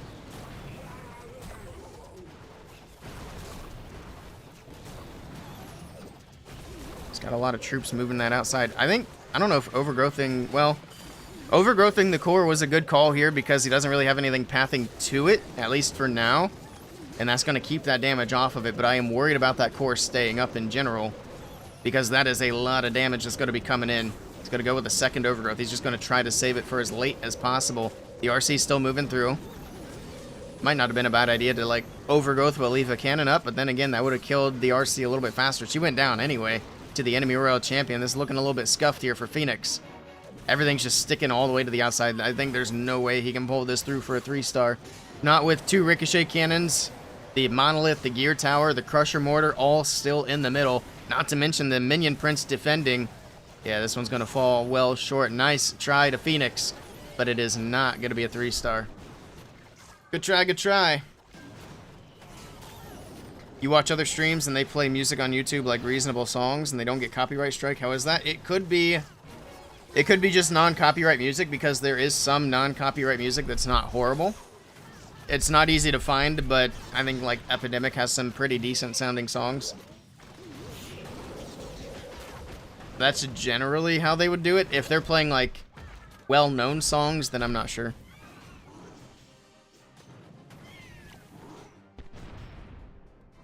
You knew Rondo was smoking. Oh man. Hey, Fonz on YouTube.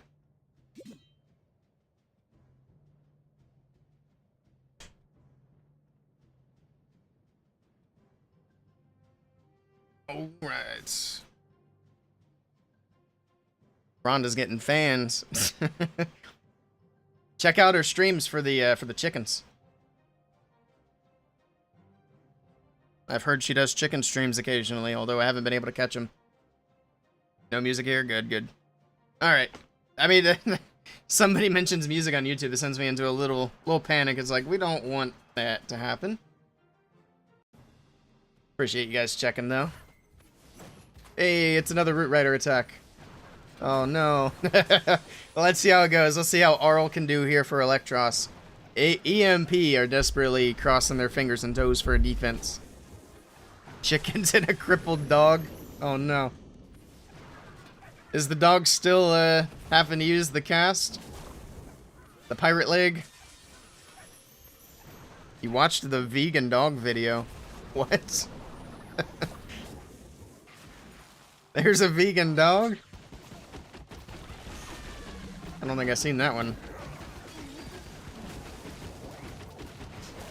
I need to watch more Rhonda content. Alright, he's got the Root Riders moving in, overgrowthing the Town Hall. Alright, Flame Spinner spinning. Spitting out its fires. Actually, what levels? Oh, you can't see the levels. That's a shame. I thought if you clicked on it, you'd be able to see what levels are leveled up on that thing. But apparently not, unfortunately. Still has a peg leg until Friday. I'm sure the doggo will appreciate getting that peg leg off. It'll probably be a bit of a weird thing going back to no peg leg after getting used to it. Can we get this town hall down? I'm a little bit worried. What do we have on it? We have some giants. Is that it? Uh-oh. Oh, it looks like there's a Root Rider there, but the Root Riders themselves don't do much damage, but the Queen coming in to save the day. She grabs the Town Hall, the Tornado on the backside, not doing much damage, or not having much effect. I think the meta for Tornado Traps is more so to put it with a Royal Champion charge bait, instead of putting it around the Town Hall. Because obviously the biggest part of the meta right now is the Royal Champion charge.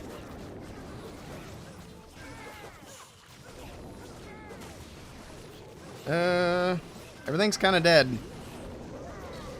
Such good commentating from me. Everything's dead. It's a terrible attack. Good try. I was kidding, by the way. I don't mean it's a terrible attack. I was just making fun of myself. And then I didn't realize that by making fun of myself, I just made fun of the attack. Oh no. I didn't mean it. Your dog loves eating dandelions. Oh man. Dandelions are nasty. I remember when I was, I don't remember how old I was, but my cousin and I, we were pretty young, but we heard about a thing that people drink called dandelion tea. And then we also found out at the same time that dandelions are edible, so we're like, we're gonna go get some dandelions, we're gonna fry some in butter, and then we're gonna use the leaves for tea. I'm sure we did things wrong, but just the taste of dandelion is so bad. It was horrible. And I don't really remember the tea. I don't even know what came of that, but I very well remember eating the head of the dandelion that had been fried in butter. It was disgusting. Who needs a lawnmower with a doggo like that? I'd actually thought about getting goats to help cut down on having to mow the lawn. I still might. It'd be kind of handy. You need to use the roots for tea, yeah. Well, you see, we were in elementary school. I don't know exactly how old, but we were not very smart. But hey, people mentioned it, and we were like, let's try it. I don't know what part you're supposed to, like, eat. It's probably also the roots that are edible. But we ate the head of the flower. The yellow part. And it was nasty.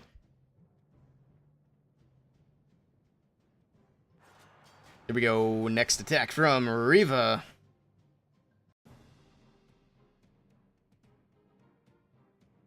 What do we got?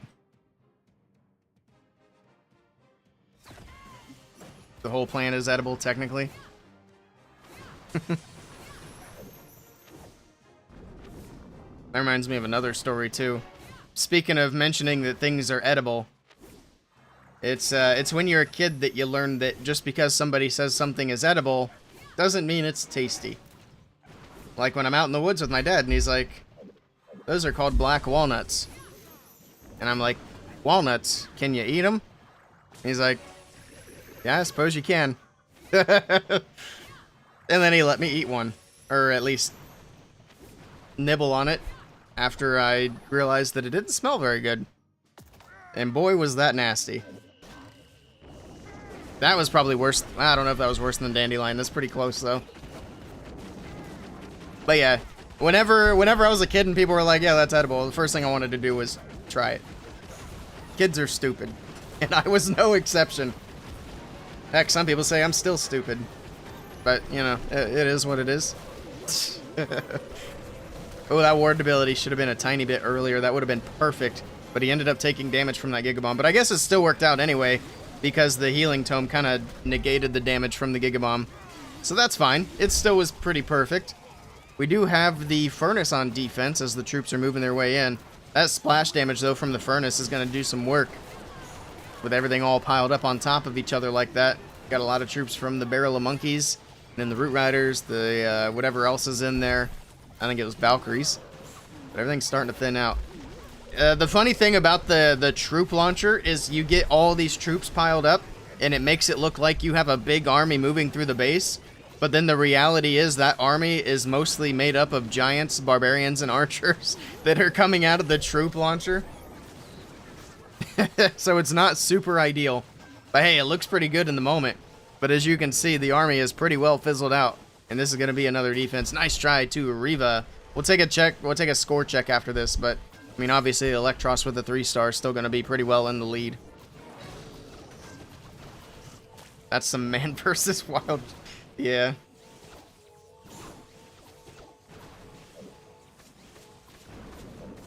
My brother and I cooked clams on a campfire. Talk about nasty. And your parents watch? That's hilarious.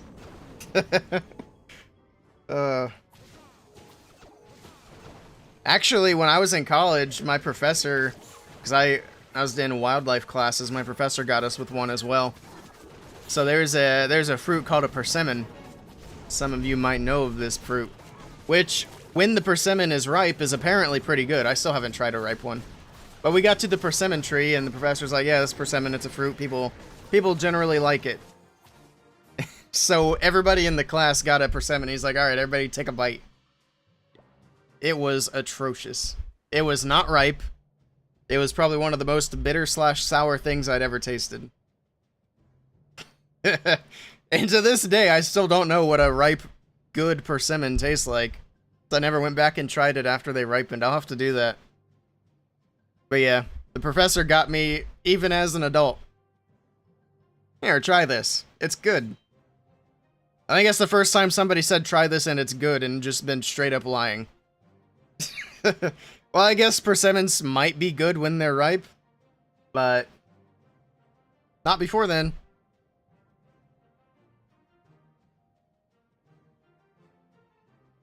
Persimmons are yummy when they're ripe. Yeah, I need to go back and try it again. Now, something else he had us try, which I didn't even know we had in Ohio, there's a fruit called a pawpaw. Those are incredible. They're very hard to find as well.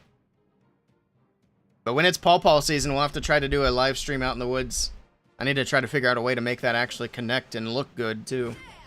But we'll go hunt for some pawpaws and eat a few of them. Need a pawpaw tree? Yeah, me too. I need to try to grow a bunch in the backyard.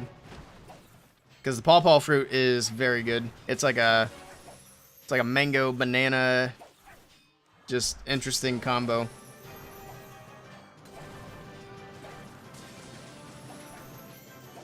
Ever tried jackfruit seeds? Never heard of it. Eat the seeds of it? It's interesting. I guess there's plenty of other things we eat the seeds of. This is a big RC charge, by the way. Look at the value here. He already got almost to the town hall on the opposite side of the base. He's not going to go that way. The RC is going to get distracted by everything else around her. But still, that's a nice punch up through the core of the base. He's got one more invis to try to get something else. Get the rage tower. I thought she might go back and finish off that builder hut. Would have been kind of nice, but not a big deal either. Now, where's he going to go with the dragons is the next question. He's going to go on the left. He's going to go on the left and try to wrap them around. He does have the queen for a little bit of funneling. Where are the sweepers? I think he got him with the RC. Yeah, I don't see any sweepers. Alright, here we go. Big dragon attack here from Sahara, from Electros. Triple here puts them in a very good position to win this match. We've been talking so much, I don't even know what the score is. I just know they're already up a triple. I'm just going to stop the recording on this one. This isn't going to be a YouTube match anyway. Baby dragon at 12.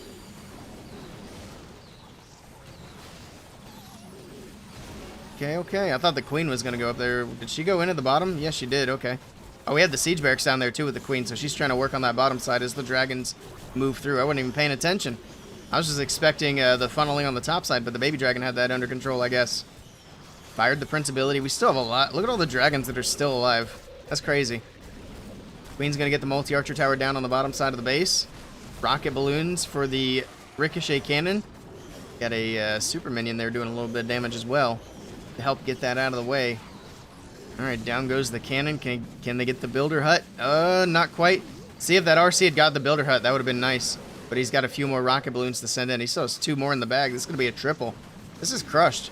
Sahara making hard mode look easy. Look at this. Oh, tornado. Nice. Doesn't matter. It's still going to be a 3-star. He's got so much left over. 20 seconds left on the clock. It's going to be plenty of time. Down goes the scatter. Got the storage to get through. We got a lot of traps on the back end, but so many troops to absorb the traps. There we go. Beautiful hit. And Electros JP are up big.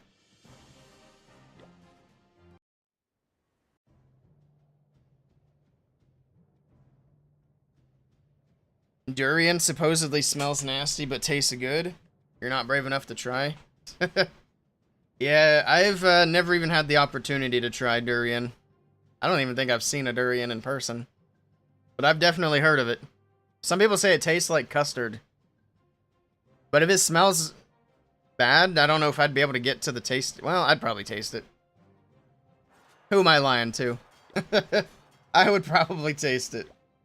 Alright, I think EMP have already lost this match, even if they triple this attack, but let's see if they can go out on a strong note here. Plus, if they triple and if they could get like a 1-star defense, maybe they could still swing it, but I think they'd probably still lose on percentage, because they did have that one really low percentage attack. That guy said one tastes like vomit. Why the F would you even try it? See, I would try it because I've heard people say it tastes like custard. Now, if somebody said it tastes like vomit, I'd probably not try that. That doesn't sound pleasant whatsoever. I think Moist Critical did a video with the durian, and he said that it was, he said the badness of it was exaggerated, essentially. But I don't know. He also said the same thing about that really nasty fish that's fermented. What's that stuff called? Now that I would probably not try. Whatever it was. They've got vomit-flavored jelly beans. Yeah, there's no way. You will not catch me trying any jelly bean that could potentially taste like vomit. Or trash or any of those other super weird ones. That's just horrible. I would much rather go spicy. That's why I bought the spicy ones instead. It's like, oh, this one tastes like trash. Like literal trash. This one tastes like vomit. This one tastes like snot. It's like, who comes up with this? What is wrong with you people? Try it for content? Nah. Nope. That is a hard line in the sand that I will not cross. I'll do the super hot ones. You can make them as hot as you possibly can. I'd rather do that. Hard pass, exactly. This is actually not looking too bad here. We still have King ability and RC ability. We're just kind of casually watching this match at this point, but that's fine with me. Oh, I mean, I'd assume you guys are fine with it as well. We're all just chatting. We'll see how the next match goes. We'll start off commentating it, and if it gets Root Rider-y, then we'll just chat through that one too. There we go. Actually, I think he's got this. Rocket Spear moving through. This is a 3-star. Nicely done to NAVI. Unfortunately for EMP, it might be too little too late, but hey, they did what NAVI couldn't do in the last match, and they got a 3-star on the board. GG. So they at least wrap it up on a strong note.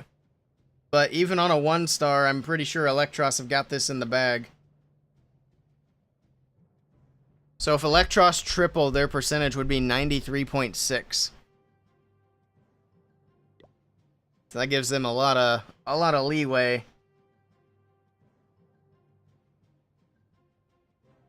$1K down the drain. Rip.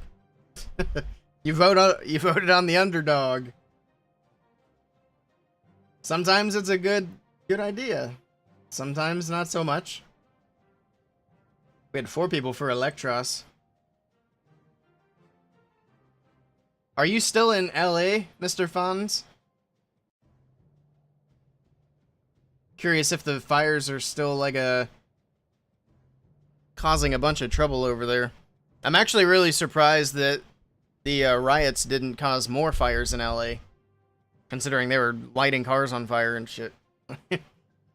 So hopefully that's all been under control.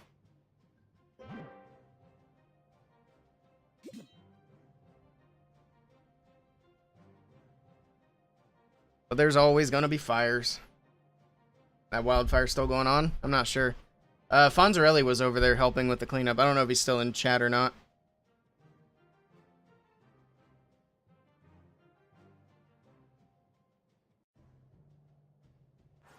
Here we go.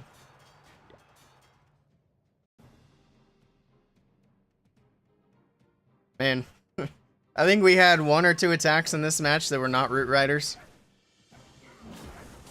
I can remember at least one. The dragon attack that 3-starred. I'm going to go ahead and pay out these channel points.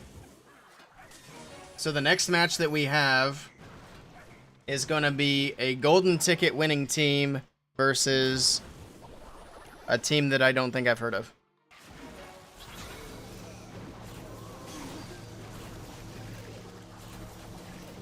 I'm going to go ahead and just start the predictions for that. Do like a long 20-minute prediction. And then if you guys want to wait and see what the lineup's going to be, we'll show the lineup pretty much right after this match wraps up. Or whenever they let me into the clan and spin the war. I guess they still have 9 minutes from now before the war spins. So we'll just kind of casually watch this and see how it does. So this will be, we'll make this a 3-tiered prediction. Let's see.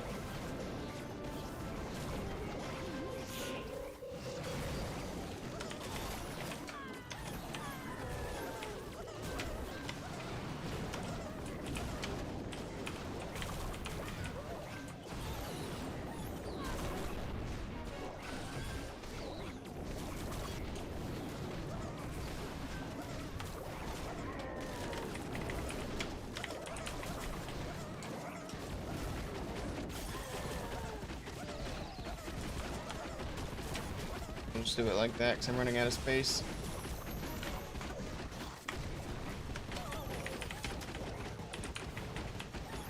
So Carry Esports is officially the new sponsor for Dizzy Supersonic.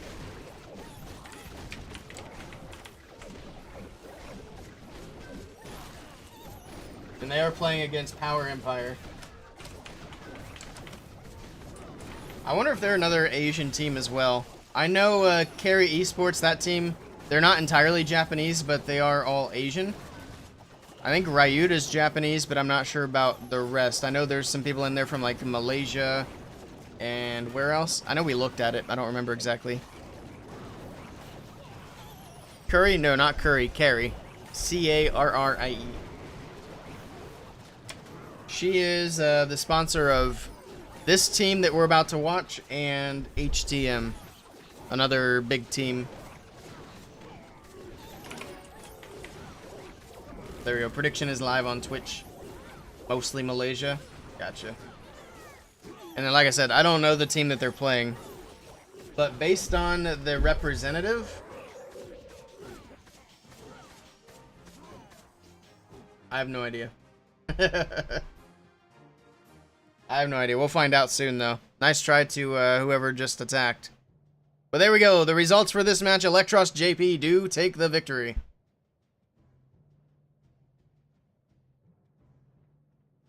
There we go, there we go. Alright, let's get in for the next match. The last match for today. Let's get out of here and get into the next clan. Okay.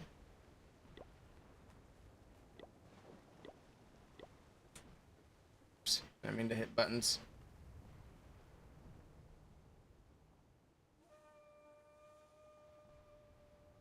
See which clan these guys are in. LCY.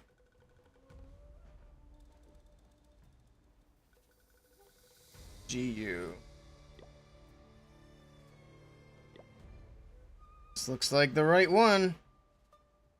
I don't know why I bookmarked him. I'm just gonna search him up again if I stream him again. GCC.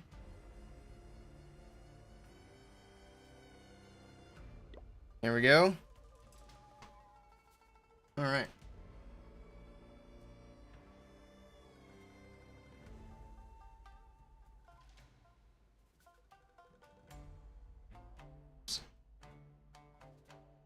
My kick, okay. I was gonna say, I'm not sure if the kick chat's working, but I don't think we've had anybody chatting over there. We have a couple people watching, though. Also, I need to set up the alerts so that I can actually see what's happening on Kick. I apologize. But we had a couple of follows on Kick earlier. An hour ago, we had Ozo, and 30 minutes ago, we had Not and Act. Thank you guys for the follows. If you're still watching, I appreciate it. I'll try to remember to do that tonight. I'll get the Kick alert set up so I can see when somebody follows. But yeah, I didn't miss anything on the chat. The chat should be integrated with the others. What platforms am I live on? We are live on Twitch, Kick, and YouTube today.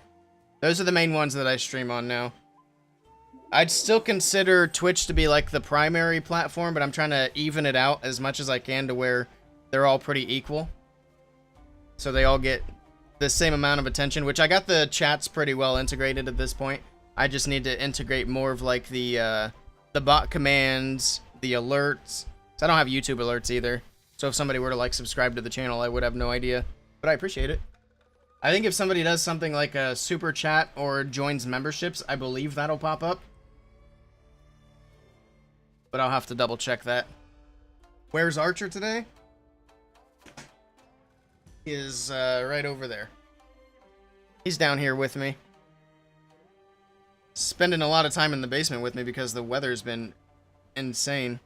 I didn't get denied, did I? No, okay. Give him a snack. Stick or bacon?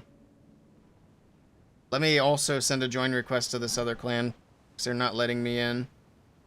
Let me do this real quick.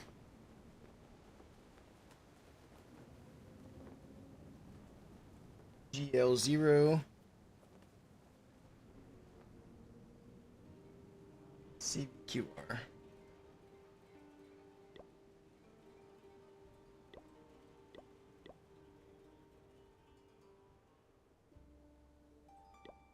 There we go. Bacon. Do that.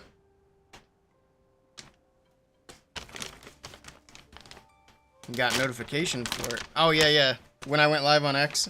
You got a notification for that? I need to do that more. Because I'd like to stream on as many platforms as I can. I have it set up to where I can stream on X and TikTok. So we need to get back to doing that. I've just been lazy the last few streams. But yeah, I'll try to make sure that everything's working properly. Alright, let's give the dog some snacks. Looks like we got into the clan. Let me tell these guys good luck and thanks for letting me in. Also, we'll see where these guys are from, too.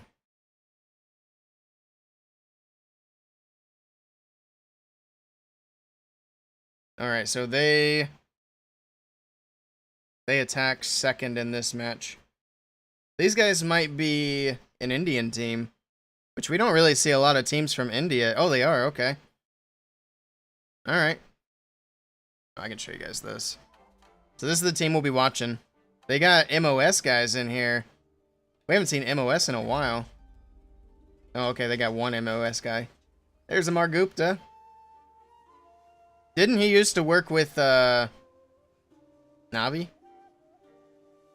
Maybe I'm thinking of somebody else. Alright. No cam, no count. He'll be on camera. It's just not the same camera.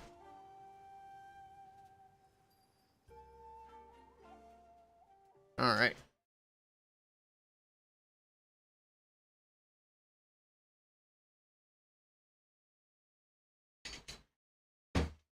Why do you make this? Alright, sit down. Sit. Sit. Sit. Can I see you? Can kinda. Okay. What do you say? He's really excited for bacon today. Refund points? Nope. You knew what was gonna happen when you did it.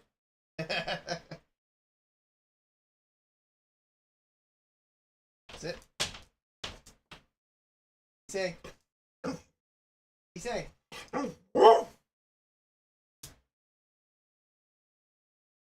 There we go. Wrong button. Go. I'm gonna grab a drink while I'm standing. Be right back.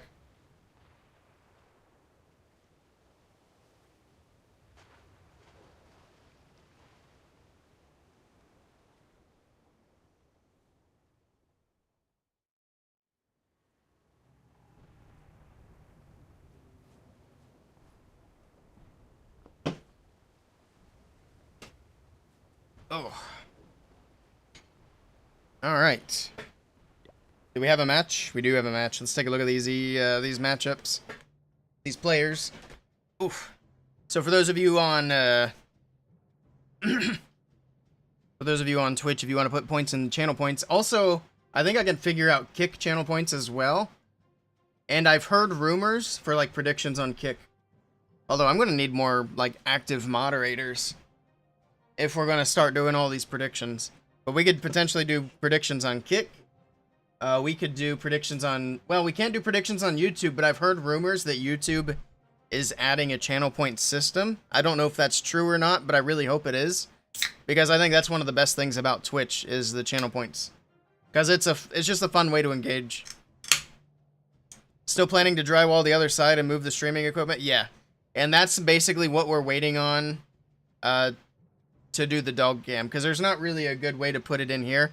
I tried to set it up and it was just too dark. I'd have to get him like his own light and everything. And even then it's not good. But we'll have more space on the other side. So once we get moved over there, hopefully by the, within the next couple of weeks, I would say. And then we'll have a dog cam again. Oops. You should have a window with slots running for people on Kick. I don't do gambling content. I know Kick is like essentially run by a gambling company though. I get what you're saying. That is funny. I mean, if I thought it was going to bring me in some money, I mean, I'm sure it would, but that would also put me in a bad spot with Supercell because they obviously don't want me associating gambling with Clash. Otherwise, it'd be a good idea.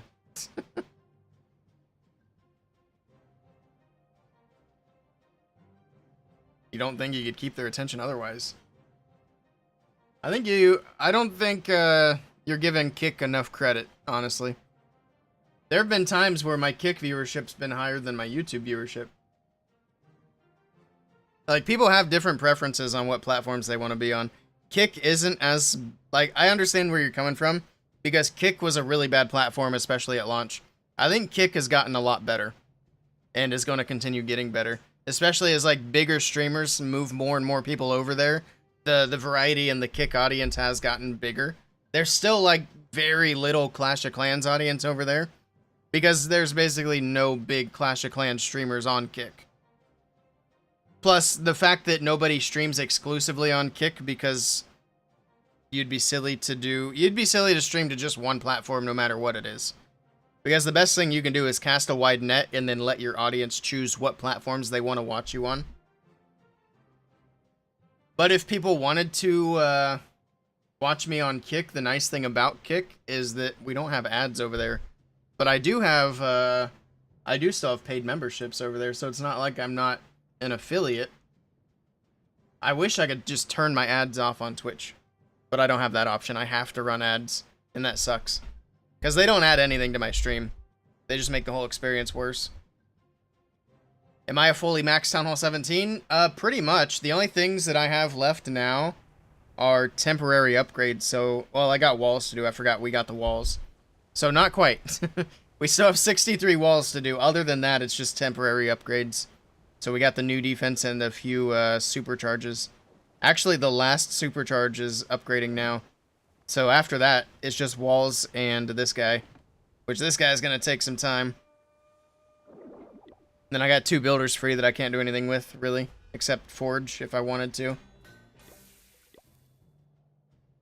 Let's hop to the other account. We can do a quick Legends attack to kill a little bit of time.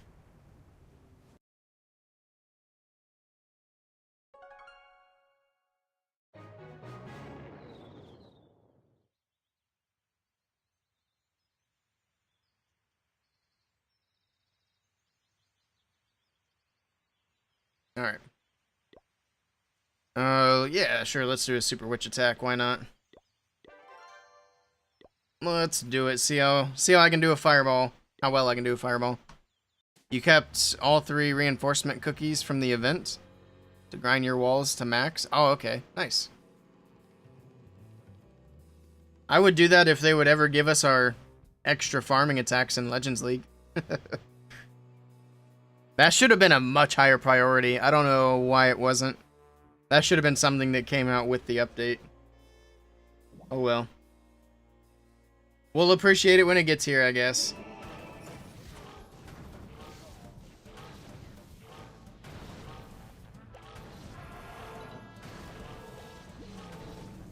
Alright, we're gonna try to get the Monolith and Clan Castle. I think if I just do this.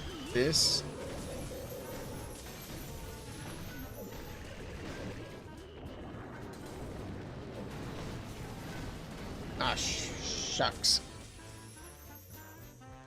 I should have known that that was going to be a problem. And I got a little too carried away. I should have waited for the cannon to go down. That's a nice spot for the new defense.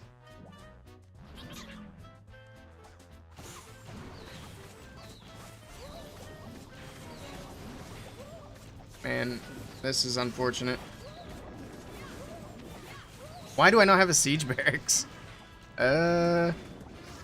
Great.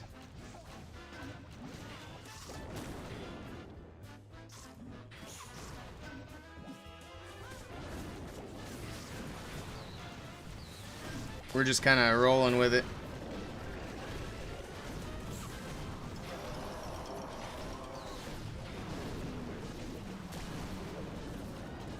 There's no shot I can recover though, which kind of sucks.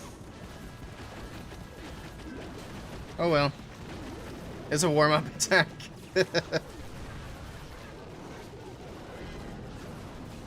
Now imagine you had unlimited attacks in Legends League, but you could choose whether or not your attack was going to count for trophies for like up to 8 attacks. Because imagine you could go into Legends League and you don't actually start off with your attacks that count for trophies. So for example, imagine you could do the first few attacks that don't count for trophies as warm-up attacks. I think that'd be kind of neat.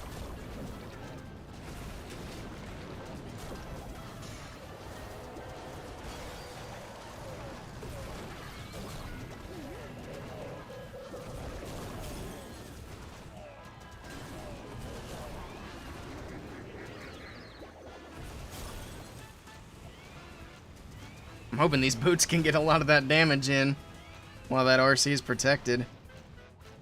That actually worked. Oh wait, okay. Oof. I was starting to second guess that. Alright, let's just send everything in. It doesn't matter now.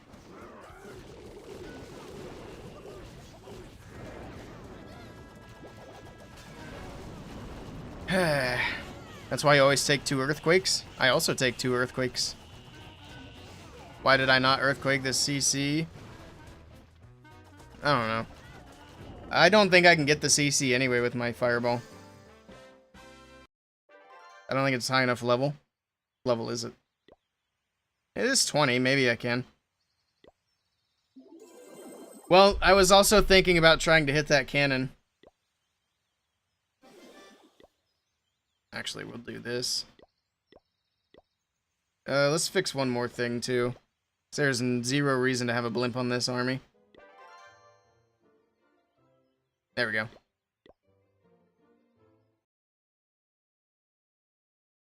Mid-attack. The reason I do the earthquakes late is in case there's builder huts. Now, if I were smart, I would actually look to see if builder huts were a problem, but I usually just assume there's builder huts. That's why.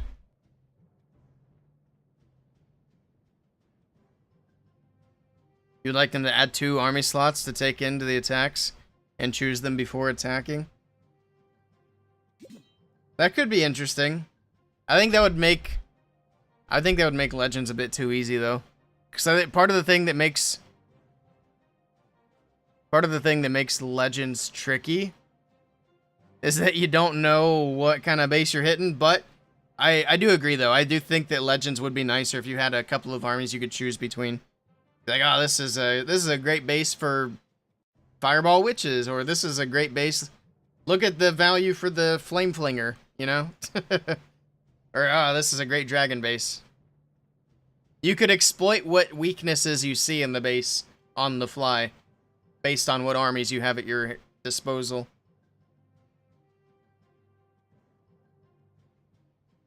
So yeah, I agree. I like the idea. I just can't help but play devil's advocate, I guess.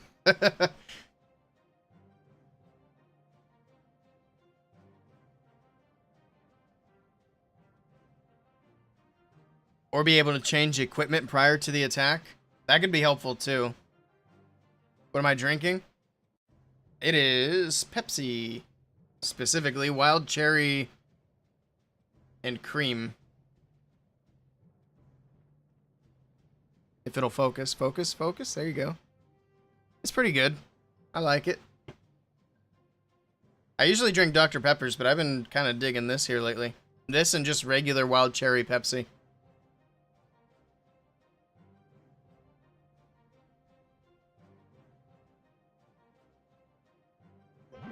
We got 2 minutes.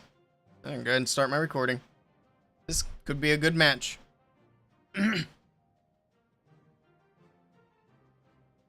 You wish they made it with real sugar instead of HFCs? HFCs? I'm not familiar with that. Or HFCS? They have a version that's made with corn syrup, which is... I know it's not real sugar, but it is the... basically, not alternative to sugar, but it is the most used sugar. But it's not like cane sugar. Ah, okay. So you were talking about what I was talking about. You wish they made it with real sugar instead of corn syrup. Gotcha. I don't know why I didn't just take a second to think about it. I could have figured that out. But yeah. I actually go for the 0 sugar just because well, for a few reasons. I try not to drink too many calories, and the other reason is my teeth are already messed up as they are. I don't need to make them worse. So I do feel better drinking the zero sugar. I used to hate artificial sweeteners, but I think that's actually something that you can just kind of work through and get used to it. Because I mean, I don't even notice them now. Because I've been drinking so much of them.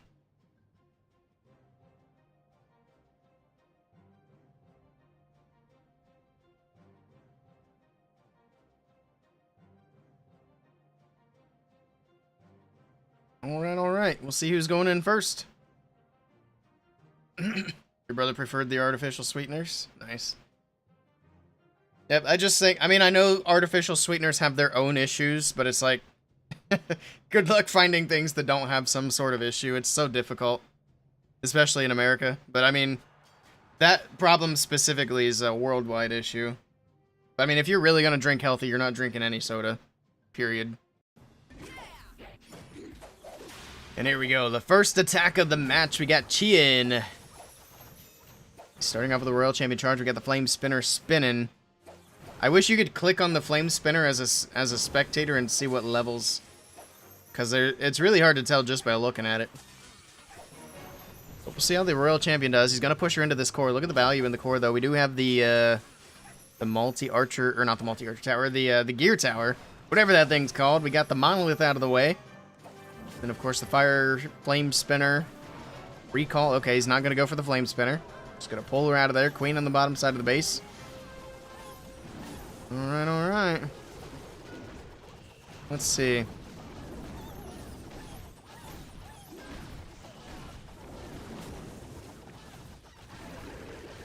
He's got the golem down there. Queen's still working through the Teslas.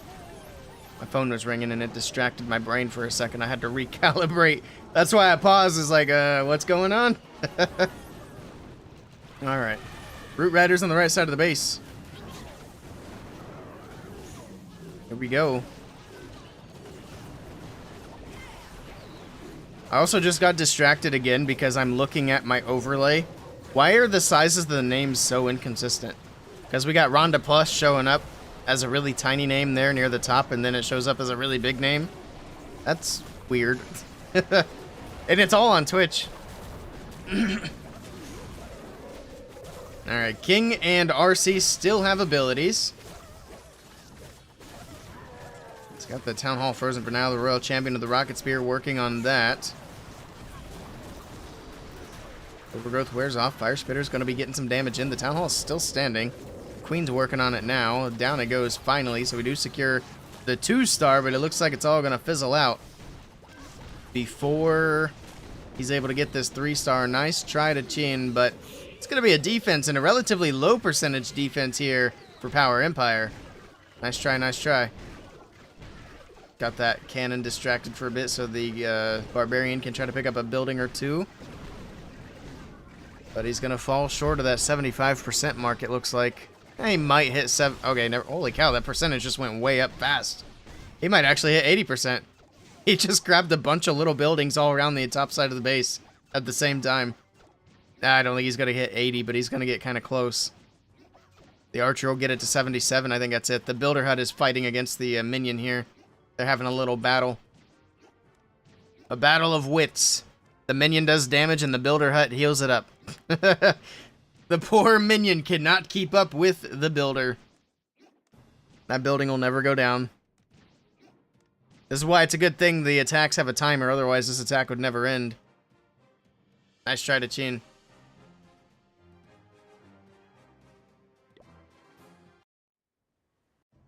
Did Fonzarelli show back up?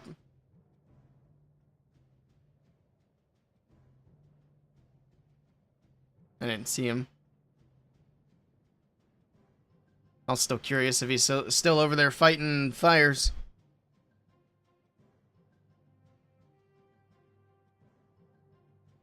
Alright, a defense to start off the match for Power Empire.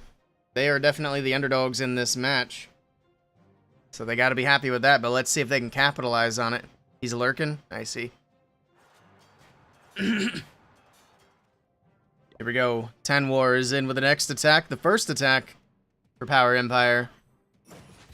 Alright. Start off with the Royal Champion Charge. It is going to be another Root Rider attack. Only 4 Root Riders in this one.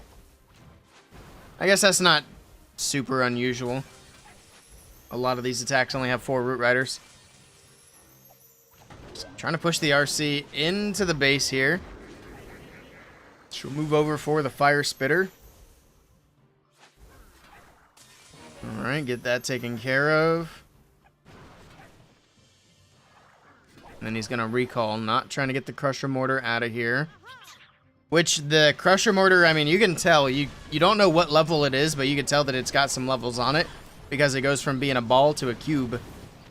It would have been a neat little detail if the cube was actually like a die. And it had different numbers of spikes on every side. 1 through 6. Because, I mean, it kind of looks like a die, but it's got 5 on every side, so that's not fun. It's a rigged die. Alright, well, we got everything moving through the town hall. Actually, a lot of stuff moving to the outside of the town hall, but we got a few things onto the town hall itself to get that taken down. Get that 2-star locked in. They got to get into the 80s on percentage to try to take a bit of an early lead here against Carry Esports. But, I mean, ideally, if they could get a triple, that would be much better. That's easier said than done in hard mode. Gets through the scatter shot. Got the Electro Boots there getting through the furnaces. Root Riders pushing through. We got Giants. We got Snakes. Everything's just rolling right on in. We do need to get through that Monolith, though. That's going to be doing a lot of damage. It's going to take some time to get through the Monolith, especially the way things are pathing. That Monolith is going to get to stay up for a while, and that's going to hold the back end of the base. And look at how many defenses are left. This is obviously going to be a defense here, so the real question is going to be how much percentage can he actually get? He did freeze up for the Monolith, so the troops can move in, take it down, get the Monolith out of the way. Barbarian King's still making his way through. I'm assuming he's got snakes and balls. He does indeed. So he'll have that ball to send through.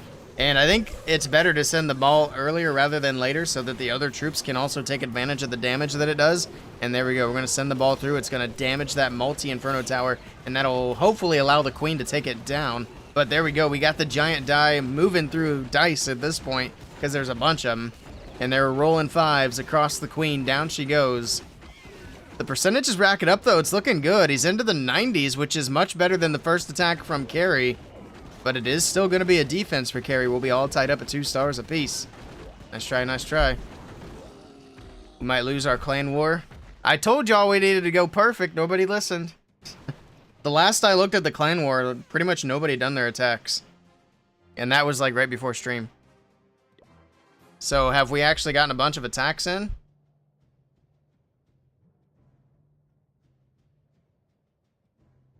I'm gonna do my attacks a little bit later. I'm not doing them on stream. I'll do actual attacks this time, not like last war, where I was messing around with new stuff, which is stupid. I shouldn't do that in war, and I know better. But it didn't cost us the war, at least. If anybody else was doing that in war, I would not be happy. Everyone's slacking. Well, then you're just being a negative Nancy, Fussy Boots. You gotta be positive. We got this. I'll give him a tag afterwards, and then... I have a meeting after this. I don't know if I'll do my attacks right after stream. Probably not. I'll probably have to do them after the meeting. I don't know how long that meeting's gonna go on for. It's a Clash of Clans related meeting for things that are happening that I still can't talk about, but I'm excited about it. It's just gonna be a fun time. But things are happening. Isn't that fun when that's all I say about it? Leave everybody with a curiosity. This is the first non-Root Rider attack I feel like we've seen in a little while now. We've seen so many Root Rider attacks back to back to back to back to back. I'm gonna become one of those streamers that only streams NAVI at this point. It's gonna be the way to go. Alright. Get through the Fire Spitter. Uses the Invis, trying to push the RC to the Town Hall. Pops the haste. The Town Hall will go down to the Royal Champion. Look at that. That haste with the RC does a lot of damage very quickly. Tornado Trap's going to grab her. The Electro Boot's going to take out the rocket balloons. Then we got that Furnace coming out late. Actually, would have been nice for that Furnace to be out a little bit earlier, but he's going to poison it anyway. That Ice Golem just barely came out of the CC, just as the clan castle died. I think he actually got robbed there. That Ice Golem should not have come out. He just got actually robbed. Oh, it doesn't even matter anyway. It dies in the poison. Okay, never mind. Unrobbed. They put the money back in his pocket. Inferno Dragon on the top side of the base. Regular dragons from the right side. Looks like he had a Lava Hound in the mix there to do a little bit of tanking for that initial air defense. King and Siege Barracks will move off to the left. We'll kind of watch both here as they make their way in. They're going to try to meet in the middle. That Crusher Mortar shouldn't be too big of an issue here. Actually, shouldn't be an issue at all. Aside from maybe against the Headhunter that's moving through. I don't know if that was the best spot to put the Headhunter in. It's going to hit too much damage. Not going to be able to do a whole lot here. Alright. We got Dragons and Prince, I think, are chasing the Skellies across the base. Pops the Prince ability. King's still doing great. It's not looking too bad here for Kai. He's got a lot of dragons still left alive. A few back-end rocket balloons take out the air defense on the backside of the base. He's got this. King's still making snakes on the left. They're going to help out with a little bit of distracting. The Prince goes down to Phoenix, but this is going to be a 3-star all day long. Absolutely crushing it with the dragons here. Nicely done. And Carry Esports are going to put themselves in the lead. GG. Well, assuming Power Empire don't triple their next attack. So they're not in the lead yet, but they're in a good position to take the lead. Code Willey on the way. Fingers crossed.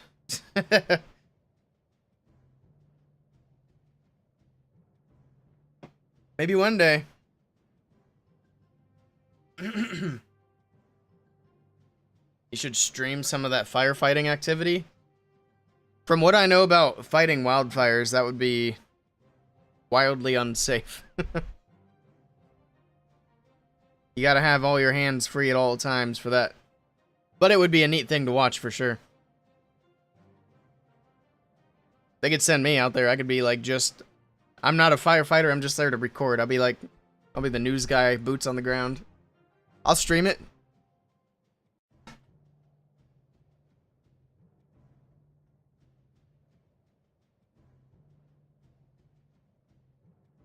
Alright, can Power Empire maintain their lead with a 3-star?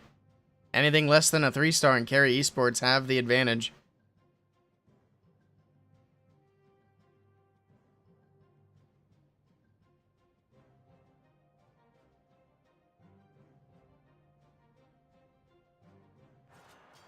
No important messages. Oh, okay. I'll check on that one later. Got one important message. Here we go. Oh, no, that's not what the meeting's about, by the way. I forgot in the context of what I had said. No. I wish. Here we go. We got the Royal Champion from the bottom. It is going to be another Dragon attack, okay. And Dragon attacks aren't the most fun thing to watch, but I'd rather watch this than more Roots. I think it'd be fine if people would just alternate. Do a Dragon attack, do a Root Rider attack. That keeps it a little fresh. Do a little bit of swapping back and forth. Get through the Monolith, and the Royal Champion should head up towards the Multis. I'll be curious to see, can the Yoinker pull the Royal Champion in? He's really dropping these invis. And drop, all three in a quick succession. There's another one. I think he's trying to be extra careful because if he does have a lapse in the invis, that hook will grab him. Which also, that looks like a pretty well upgraded hook, too. And there it goes. He's going to yoink the champion, and then down she goes, which he was done with her anyway, I believe. Okay. Here we go with the dragons on the right side. We got the Barbarian King and the Siege Barracks on the bottom side of the base. Or wait, no, he's got a blimp at the moment. Okay. Is he going to try to blimp the Town Hall with the hook tower there? It'll be curious if he does. Oh, here we go. He's got the tornado trap. He's got the hook grabs a dragon here. Blimp makes it through, gets it in the Warden's ability, but it flies out immediately. And he, drops it in short. It doesn't go to the Town Hall. So he's just going to do a little Yeti bomb near the Town Hall, I guess. Maybe the hook can pull these Yetis over the wall and help the Yeti Mites. No, not quite. The Yeti Mites take out that hook very quickly.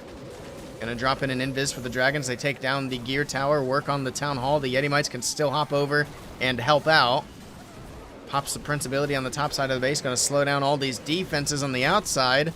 But the army is fizzling out. The king has gone down on the bottom side of the base, and there's a lot of base still left standing, and this one is going to fall well short of a 3-star, and Carry Esports are going to be in a good position after this defense.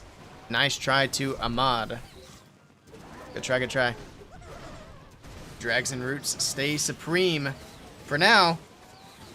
Fingers crossed that something can get added to the meta after the next update, but I'm not going to hold my breath. But we'll see. It's at least nice to see balance changes are happening. That's good. We like that. They need to do it monthly. I think every other month would actually be a good compromise. Like, if they did balance changes every 2 months, I think that'd be good. Percentage here is going to be rough. When you're playing against, especially when you're playing against a top team like this, being under 85% is just not good. You're moving backwards at 75. Let's take a look at the percentage now. Even though Carry are up by a star, it's going to be 35 to 33. It's not as big of a separation as I expected. Well, it's because they got that 94. I forgot about that. That 94 is helping them out a lot here. And of course, they got the 77 and a 3-star. Oh, they got a low percent too. Okay. So that's why that percentage isn't as separated as I expected. We've got rain for the garden right now. Nice. I don't know if we're going to get rain today or not. I don't think we were supposed to, but I think it's coming tomorrow. But if you guys are getting rain... Oh god, it's it's already 90 degrees out and it's not even noon. It says the heat index is 99 right now. I don't want to leave the basement, but I'm going to have to. Hooray. Please send help. I actually don't want rain. I just want cooler weather. But yeah, we got a 70% chance of rain for like the next 10 days. I'm so tired of rain. I can't get things done because it's either raining or it's 100 freaking degrees outside. Those are the two options we've been getting here lately. Lots of rain and then lots of heat. I need to do that fire. I should try to do that today. I'll just have to put up with it being hot. It was beautiful out this morning. It was okay out this morning here. It was kind of warm. I think the day started out at like 75. Which isn't bad. 75 is fine. Also, this RC charge is kind of going nowhere real fast. There we go. Finally moving her forward. Gets her through the hook. Gets her through the monolith. Okay. RC moves to the right. He's got a recall, so I don't know how much he's going for here. He's going to try to get the multi-inferno tower. Get through the builder hut. You might as well take the builder hut out, too. But he goes with a recall. Pulls her out of there. And now we got the queen and the root riders from the bottom side of the base with the healers as well. We got the warden. We got the apprentice warden. Okay, here we go. I'd imagine we'll have the king and the siege barracks from the right side. Oh no, he's got the barrel of monkeys. But there is the king on the right side, so the king can do the funneling. He doesn't really need anything other than the king because that dead space there is going to help make sure everything goes into the base instead of around. Now, if he had Teslas in that dead space, that would have screwed up the pathing here. But no Teslas, no issues. King and the snakes trying to get through the enemy royal champion. Down she goes, pops the king's ball. Pops it early as well. That tornado trap on the right side of the base there for the royal champion. Yeah, that's where one of the RC charge baits were at.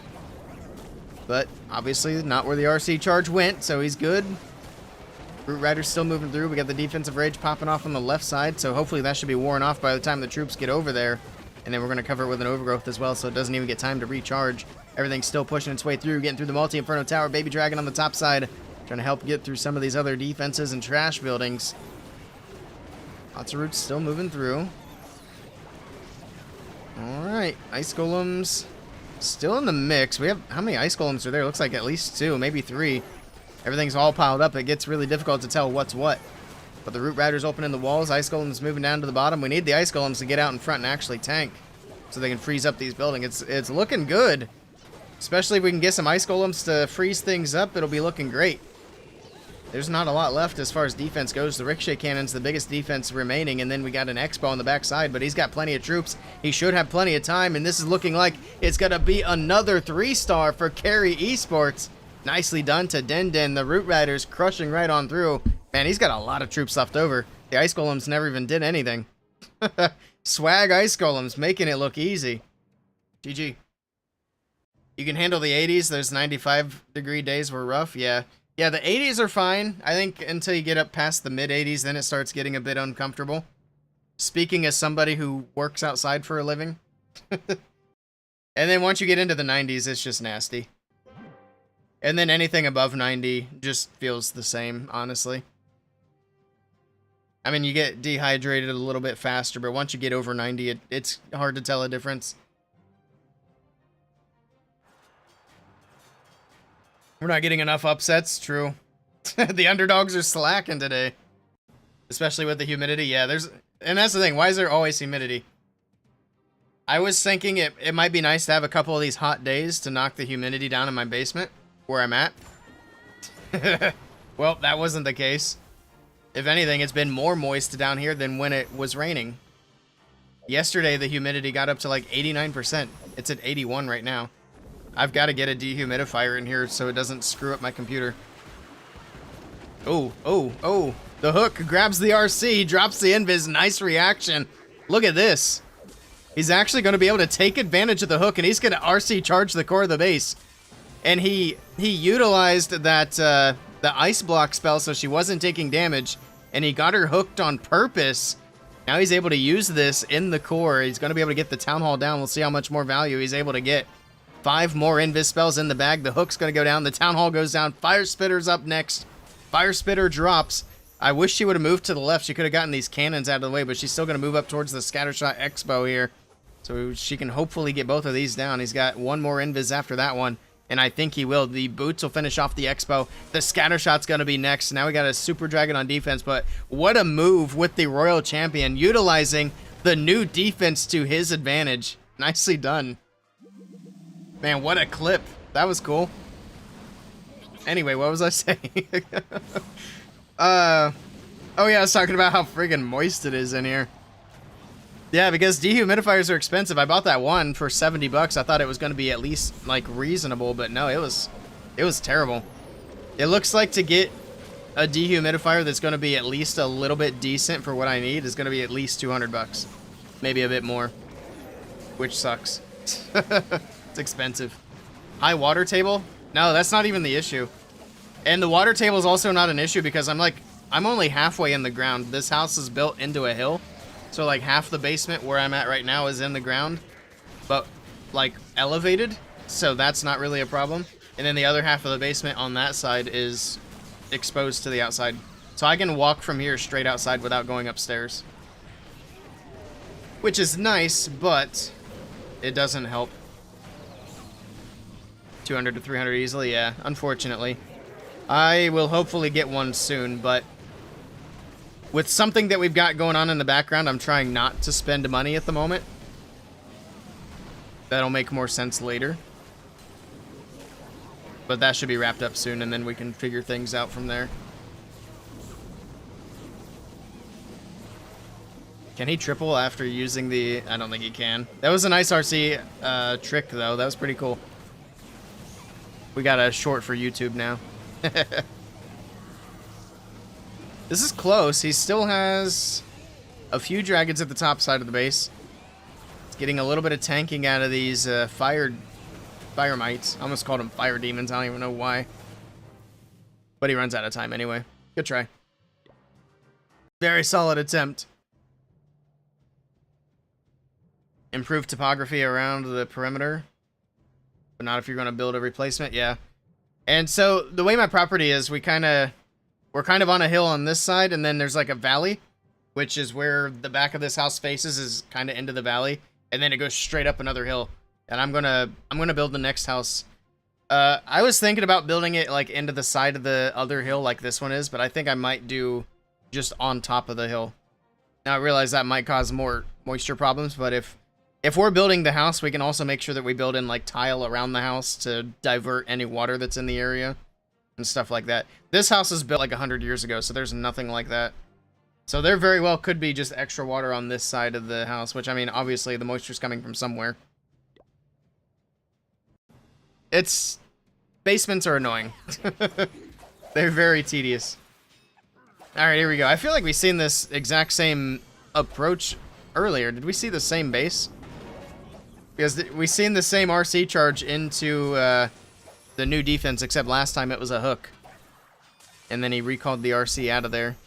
But she's going to be able to get the multi-inferno tower, get the expo. Get the mortar. Crusher mortar. Okay. Clear out the air defense and then recall, I assume. It's going to go for the mortar down there. There we go. Yeah, don't need the mortar out of the way. He got what he was looking for. Got this little area carved out. Okay. Got a few rocket balloons out of the defensive CC.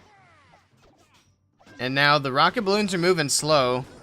So he doesn't necessarily need to poison them. I'm sure there's probably an ice golem and a furnace still in the CC. So he wasn't forced to use this poison. He can still use the poison for the furnace. Get the log launcher moving through. Earthquake spells over the scatter shot. Couple of boos on that left side. Here we go. Root Riders on the right side of the base. We got the king coming in as well with his snakes. Full sending it. Pushing into the multi-archer tower, multi-inferno tower. There is the ice golem furnace combo I mentioned. Now, typically the CC combo that he ran would be great to get the poison diverted away from the furnace. The defender just got a little bit unlucky here in the way that the CC was pulled, that he didn't have to use the poison on the rocket balloons, so he was still able to poison the furnace. And that's what I said anyway, is even if you run that CC combo, you're not going to be able to pull the poison away from the furnace and the CC 100% of the time. But if you run just ice golems in a furnace without rocket balloons or headhunters, then you're going to have the poison on the furnace 100% of the time. So it's still better to go this way, even though it doesn't always work. But that's always been the case with defensive clan castle troops, especially after the poison was added to the game. Most of the time, the defensive CC doesn't really do much. But when it does, it can make a big difference, depending on what's in there. This one, I don't think quite has enough juice to finish off the base. It's close, though. Also, where'd these regular witches come from? They're actually doing a bit of work. They got the fire spitter down. Looks like the Barbarian King's gone down, but we still have the Frosty. We still have, well, we had a Yeti, but it's just not going to be enough. Good try here to Zekin. This one was close.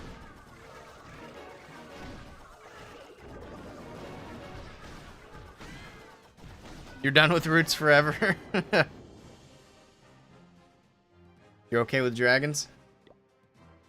I also prefer dragons over the roots. I'm not really a root rider guy. I was when they were, you know, before their 3 nerfs. They're still good, but I've never really been good at ground smash in general. For some reason, I've just always been bad at it. Even when witches were Town Hall 9 meta, I would rather use, like, Lalo or dragons for Town Hall 9.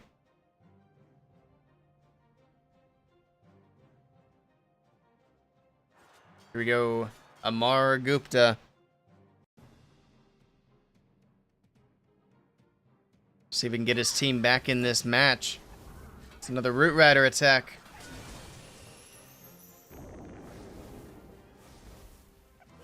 I'll just kill this recording as well. I was thinking about starting up another YouTube channel for esports matches, instead of trying to put esports on my main channel. So I haven't put an esports match on my main channel in a while. And I'm probably not going to anytime soon either. But if I were to do a channel that was like just dedicated to esports matches, it might do okay. I think part of the problem for my YouTube that I'm still having to deal with is I've done too much of trying to do like competitive stuff and casual stuff. So that's why I'm trying to lean more into just casual stuff. Like the Judo Sloth and other casual clashers in the YouTube community.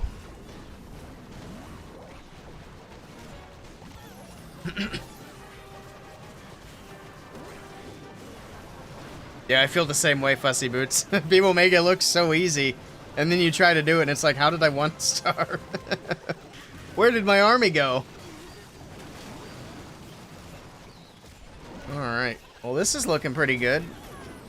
Still has the Warden's ability as well. He's saving it for the back end. There we go. Pops the ability here. Eternal Tome keeping things protected, giving the healers more opportunity to heal things up. Barrel of Monkeys, I think, is already worn off. Actually, where is it? I lost it. I saw barrels flying through the air, but I don't know where it's at. Or where it was, I guess. It's definitely done now. It's got that overgrowth on the back end, and here we go with the Yoinker. Let's see how it does. Is it going to help the attack, or help the defense, or hurt it? Alright, another pull. It grabs the giant, but it does go down. It doesn't really do a whole lot this time. I will say for this match, though, that RC trick with the hook, that was definitely the highlight of the day. That was a cool trick.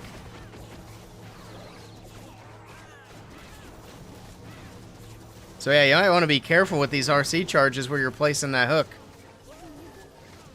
Good try to a Margupta. This one's going to fall short. It's not looking good for Power Empire. Carry Esports are doing great.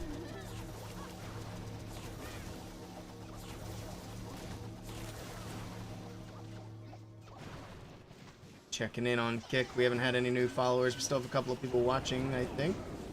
Hello, Kick lurkers. Appreciate you guys hanging out. Same for the YouTube. Actually, right now we have more people on Kick than YouTube, but both of those platforms aren't like really big for me. But hey, we're still there. Posted as a short on YouTube. Yeah, that's the plan. I clipped it in the vertical format so we can do that. Replay it. You missed it? Okay. After this match wraps up, I'll play it. Let me get it out of my files folder.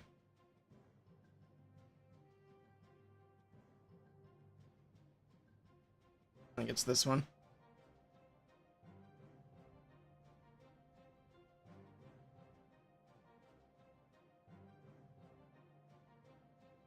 Alright, yep, that's the right one. Actually, if this next attack is a Root Rider attack, we'll just play it. I'm already tired of seeing Root Riders. It's the same attack over and over again, unless they do like a cool RC trick like that. And then I'll be more keen to see it. You'll wait for the short. I'll just play it now. It's hard to say when that short will get posted.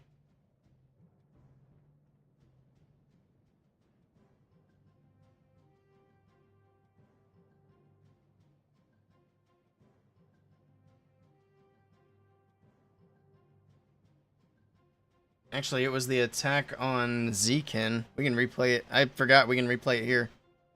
We'll just do this. And then you can see my reaction when I post it as a short. So I was literally in the middle of yapping about something completely unrelated, and this happened, and I immediately switched gears when I realized what was happening. But he uses the ice block to keep the damage off the RC. I know the other attack just went in, but we're going to watch this anyway. This is the best thing that's going to happen all day. There's the ice block, and then there's the yoink. Pulls the RC into the core of the base and just uses it for the RC charge. We can 2x it from here, and then we can see the value that the RC got from there. It's a pretty neat trick.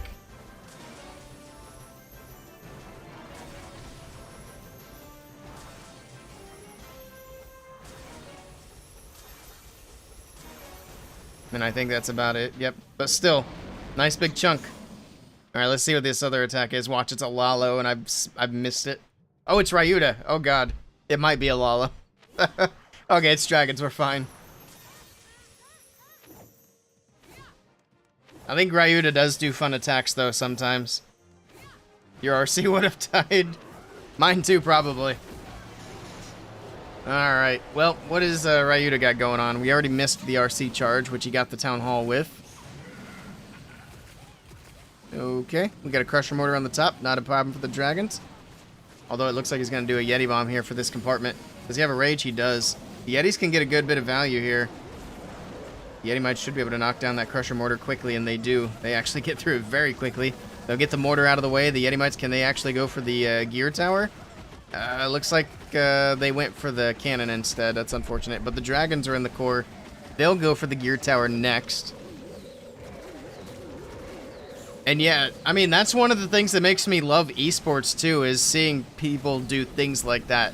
Like, even though that attack was not a 3-star, that was still super cool. And seeing the Lalo from NAVI earlier that fell just a bit short, even though that attack wasn't a 3-star, it was still really cool to see the attempt.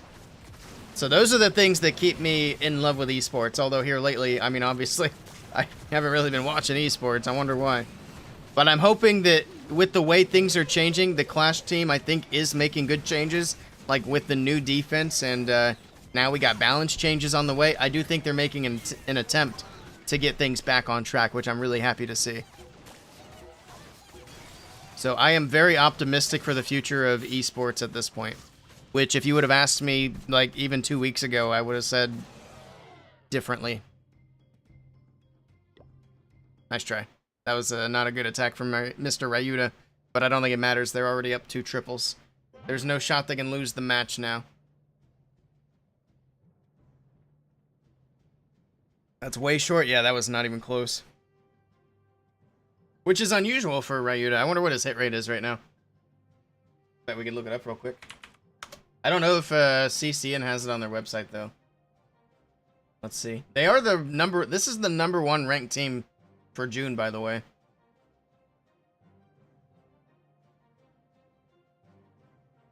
Probably mainly because they got first place in the qualifier at the end of May.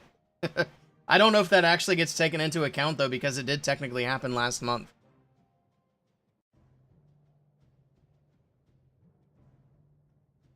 We have hit rates here. Let's see. Ryuta's hit rate is 22 out of 47. You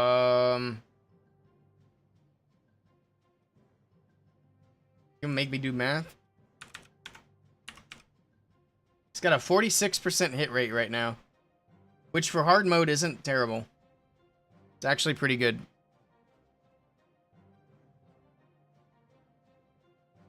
But I am a little surprised it's under 50%. Because I thought it was going to be about 50%.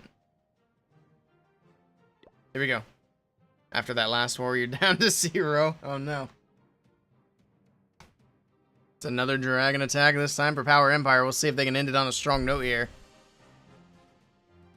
Archer Snag is a long way to go.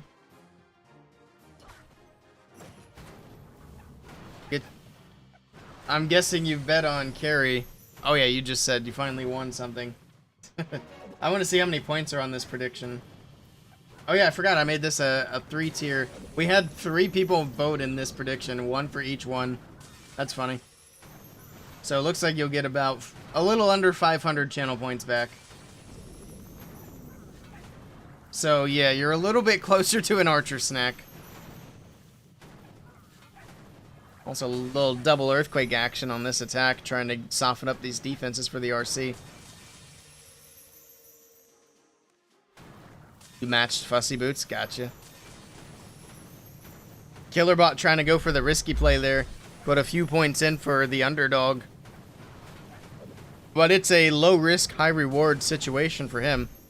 Because he's not out a lot of channel points because he lost. But if he had won, he'd have won a lot of channel points. Compared to what he put in.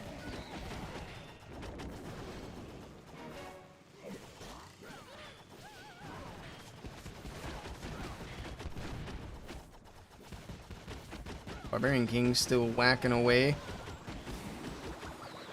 How did that... What triggered that tornado? I thought the King and the Octopus were both dead when that tornado triggered. Or am I crazy? They triggered the tornado post-mortem.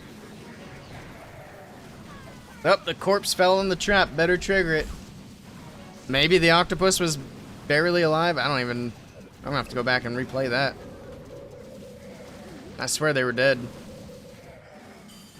Pops the Warden's ability. We still have Blimp to use. Probably gonna short flight it from the right or Yeti Bomb down here. Oh no, he's going over the top. Okay. Which, I mean, the dragons are there. They're tanking. They're clearing out traps. It should be fine. Can it make it? There's the little risky bit right there. And he makes it. All the traps were right on top of the town hall. See, that's why your trap should have been on the left side of the clan castle, by the way. it would have stopped that blimp in its tracks.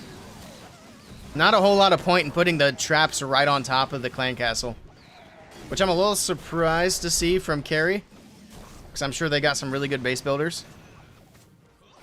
Oh, those traps are probably for healers, not for blimps anyway. It's probably an anti-Root Rider design, because if the Root Riders go through and they got the healers there, a bunch of red air bombs is going to be bad for them. You usually play those odds.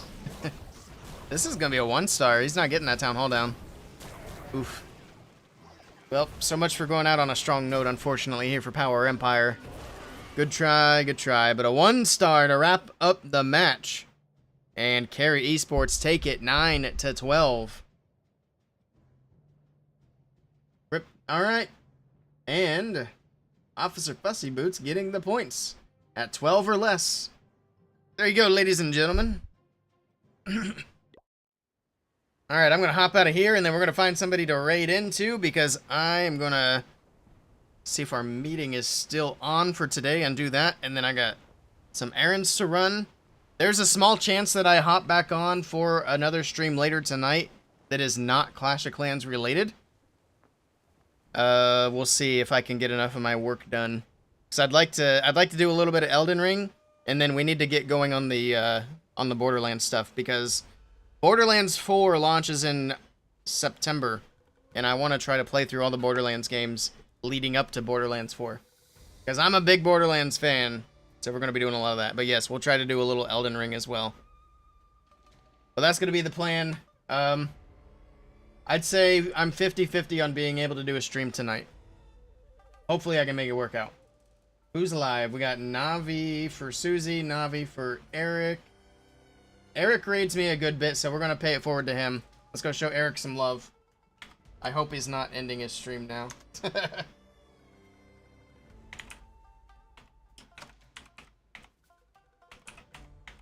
there we go. We got the raid set up. Let's go show Eric some love. Thank you guys for hanging out with me. I appreciate it. As always, hope you have a great rest of your day.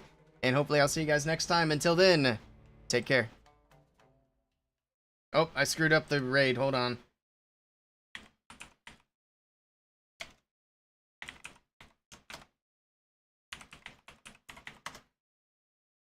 Ah. I'm a noob streamer.